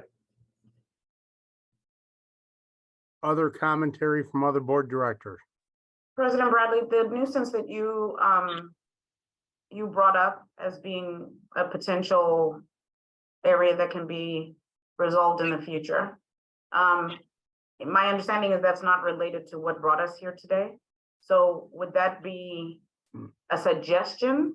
Or in the past, we have asked for a motion pending resolution of certain issues. Would that be an appropriate step forward here or not, because it wasn't attached to the original agenda item? Great question. So to me, the two conditions that were in question have been resolved. And Terrell testified that there are no other conditions today that are in violation. In order for it to be a nuisance violation, the Director of Public Safety would have to write a letter to them and state that. And many, many times, and Mary's on the call as well from zoning, it all depends on how many times the police have been called and issues of that nature. To me, where I think we kind of are with this, if I can suggest something, the two conditions have been resolved. I would like to suggest that we consider dismissing this without prejudice, because they've made a good faith effort to take care of this problem. We've asked them to work forward with the neighborhood, which they said they will. And we will ask the public safety director to keep an eye on it going forward for a possible nuisance property, as well as ask the street director if there's any suggestions that her or her staff may have to make the parking better. And then I think we've resolved the issue within our jurisdiction. Thank you. Okay. Further questions or comments? Greg, this is Greg. Oh, go ahead. I'm sorry. I'm sorry, Director. Oh, Greg Hayes, I make a motion that the conditional use permit not be revoked. And we shall, well, I don't want to give commentary. That's my motion. So not revoke, dismiss without prejudice. Is there a second to that motion? Second, Scoggin. Thank you. Any further discussion before we vote? Seeing none, can you call the roll, please? Director Coyle? Director Davis? Aye. Director Hayes? Aye. Director Scoggin? Aye. Director Scobie? Aye. Director Williams? Aye. President Bradley? Aye, dismiss without prejudice. Thank you. Okay, hearing number 8273, which is Bright Face Tattoo, 2900 Cherokee Street, first floor. We heard from our conditional use permit applicant that she would comply with all the requirements of chapter 8.97 of the revised code. We have a certification from the health department that everything is in order. We heard from some people in support, a number of people in support of the applicant for this proposed establishment, including the business, the building owner. And then we heard from two different individuals who are in support of opposition with some thoughts, as well as, and I want to make sure that I mention this because it is extremely important, that the secretary did receive, and it was noted in the commentary, a number of emails from people who were in opposition to this establishment. Now, those individuals asked to remain anonymous, and that's why they could not testify. And so I don't want to read into that, but I know we heard in the testimony there were some concerns about safety and other things along those lines. So with that in mind, I would like to open the floor up for discussion from the board members. I do have a point of clarification. I think one of those who were testifying in opposition noted that the establishment is currently operating. So could we clarify the extent to which it's operating without permission or ability from a permitted use perspective at this time? So we're not going to allow, Kate, I'm sorry, this is deliberation of the board. That's a great question, Director. I'd like to refer to Mary Hart, the zoning administrator. Can you speak to that question, please?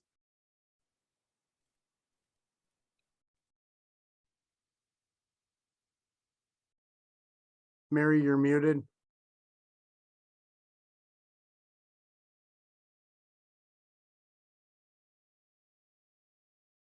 So let me ask Terrell, do you have any knowledge of this business being in operation currently?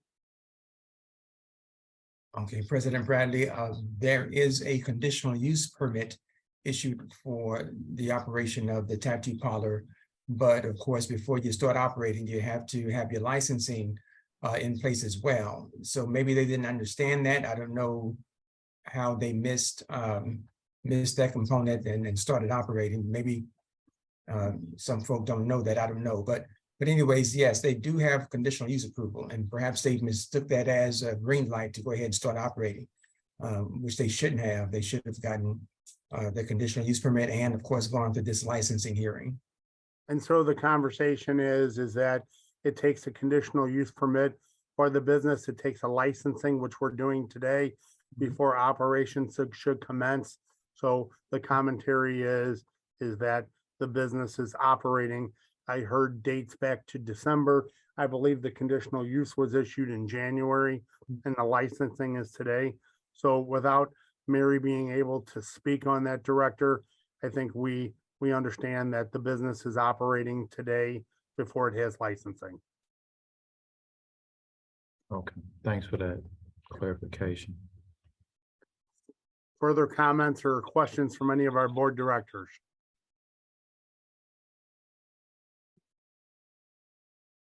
So to me, and this is just a thought, there were a lot of very serious things brought up in the opposition commentary, very serious things that we may or may not be able to verify here.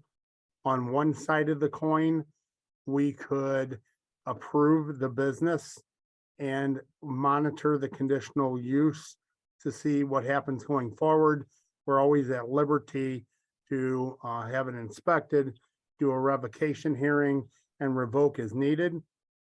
The other option that we have here is on the other side of that, and that is that we deny this business. And then what happens is that this is not a final denial, because what would happen is the conditional permit applicant could appeal with the Board of Adjustment, and the Board of Adjustment could find to do a deeper diligence of these items that were talked about during the testimony.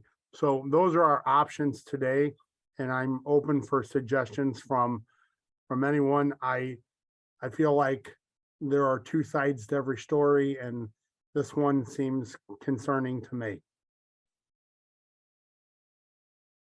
I think it's important to acknowledge the grave testimony that we heard today from alleged victims. So I'd like to acknowledge that up front. I also would like to ask you, President Bradley, if there's a precedent for alleged criminal activity within the scope of the type of decisions we made today, because a lot of those were brought up, and Dr. Scogan did ask that question, but I didn't get clarity as to whether A, we have confirmation on that, and B, whether it has implications for the decisions we have to make today. So as far as the business being open, that's why I asked Mary if Mary was aware of it. But I asked Terrell, he doesn't have firsthand knowledge of it. It's the testimony, that sworn testimony from one of the individuals today, that the business has been open since about the December timeframe, which indicates that it was open prior to granting the license today, which I would agree is incorrect, because the rules are you don't open until you have both the conditional use and the license. As far as the criminal activity, that is extremely concerning to me. The entire conversation is extremely concerning to me. I can tell you that doing this for 14 years, I have not came across one exactly like this.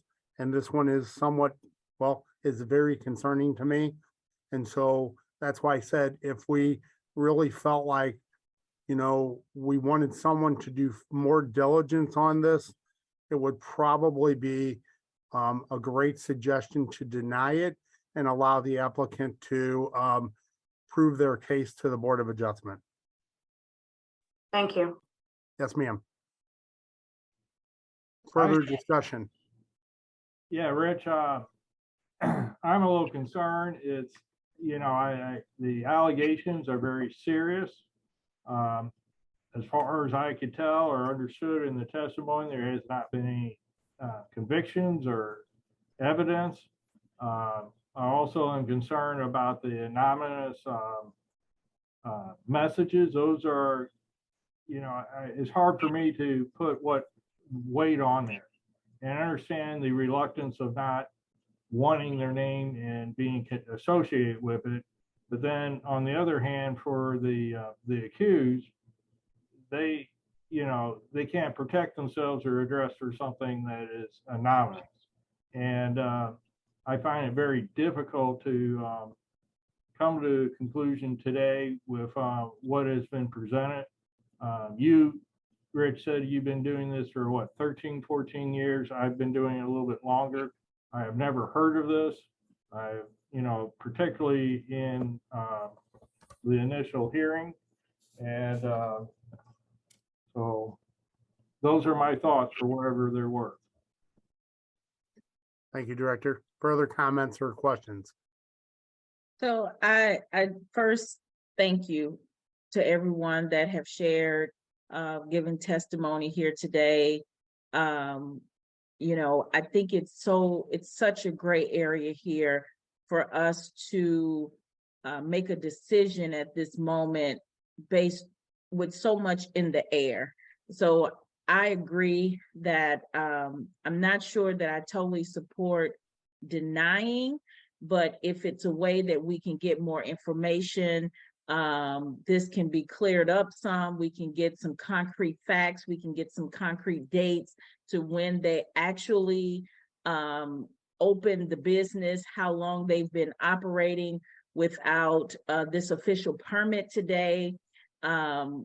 Maybe we can have Director Coyle to do some work for us on his side of the house, just so that we can see. I think, and not to discount anything that Megan has done and what she's doing in the community and the positivity of this, but it was just some very strong allegations that were brought up today that I think as city employees and people here to do our due diligence and public service work, we should take heed to that and get more information. Thank you, Director. Further comments from our board directors? And again, I will clarify that if we decided to deny today, because, you know, the issue about the testimony, about the business being open before the licenses were granted, about uncertainty from us, does not prevent the conditional use applicant from appealing it to the Board of Adjustment, and then both sides, you know, coming to the table with more information about these very serious allegations, one way or another, as well as, you know, why a business is open before it has all of its proper documentation from us. So I think it gives an opportunity to do that. I know it sounds not right with a denial, but that's the only way to get to an appeal, other than we would prolong this. And I don't think that anyone here has the expertise to do this. I think that it would be better served going to the Board of Adjustment. I would move that we deny the permit with the statements that you said, Rich. Is there a second? Second, Scoggin. Can you please call the roll?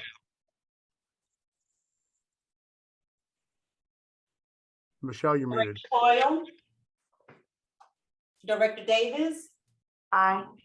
Director Hayes? Director Scoggin, Aye. Director Scobie, Aye. Director Williams, Aye. President Bradley. Aye, denied. Okay, I'd like to turn your attention to our meeting minutes from last Tuesday, April 4th, 2023. Are there any questions or comments on those meeting minutes as presented? Seeing none, I'll ask for a motion to approve, please. So move, Scobie. Second Williams. Thank you, directors. Can you call the roll, please? Director Coyle, Director Davis, Aye. Director Hayes, Abstain. Director Scoggin, Aye. Director Scobie, Aye. Director Williams, Aye. President Bradley. Aye, the meeting minutes are approved. Questions or comments on today's meeting agenda? Seeing none, I'll ask for a motion to approve, please. So move, Scobie. Second Scoggin. Thank you. Can you call the roll, please? Director Coyle, Director Davis, Aye. Director Hayes, Aye. Director Scoggin, Aye. Director Scobie, Aye. Director Williams, Aye. President Bradley. Aye, today's meeting agenda is approved. Before we adjourn, are there any questions or comments? And my comment is thank you all for your service and for this very, very long meeting, but it was very necessary to get all this business done today. And I truly appreciate all you do. Thank you. Other comments? Thank you, Rich. Thank Yeah, you. Any other comments? definitely appreciate your leadership, Rich, and the rest of the team here for all their input and important weigh in on everything today. Yes. Thank you, directors. Okay, no further comments. I'll ask for a motion to adjourn, please. So moved, Greg Hayes. Second, Davis. All in favor, please signify by saying aye. Aye. Aye, meeting adjourned. Thank you all. Have a nice afternoon. You too. Aye.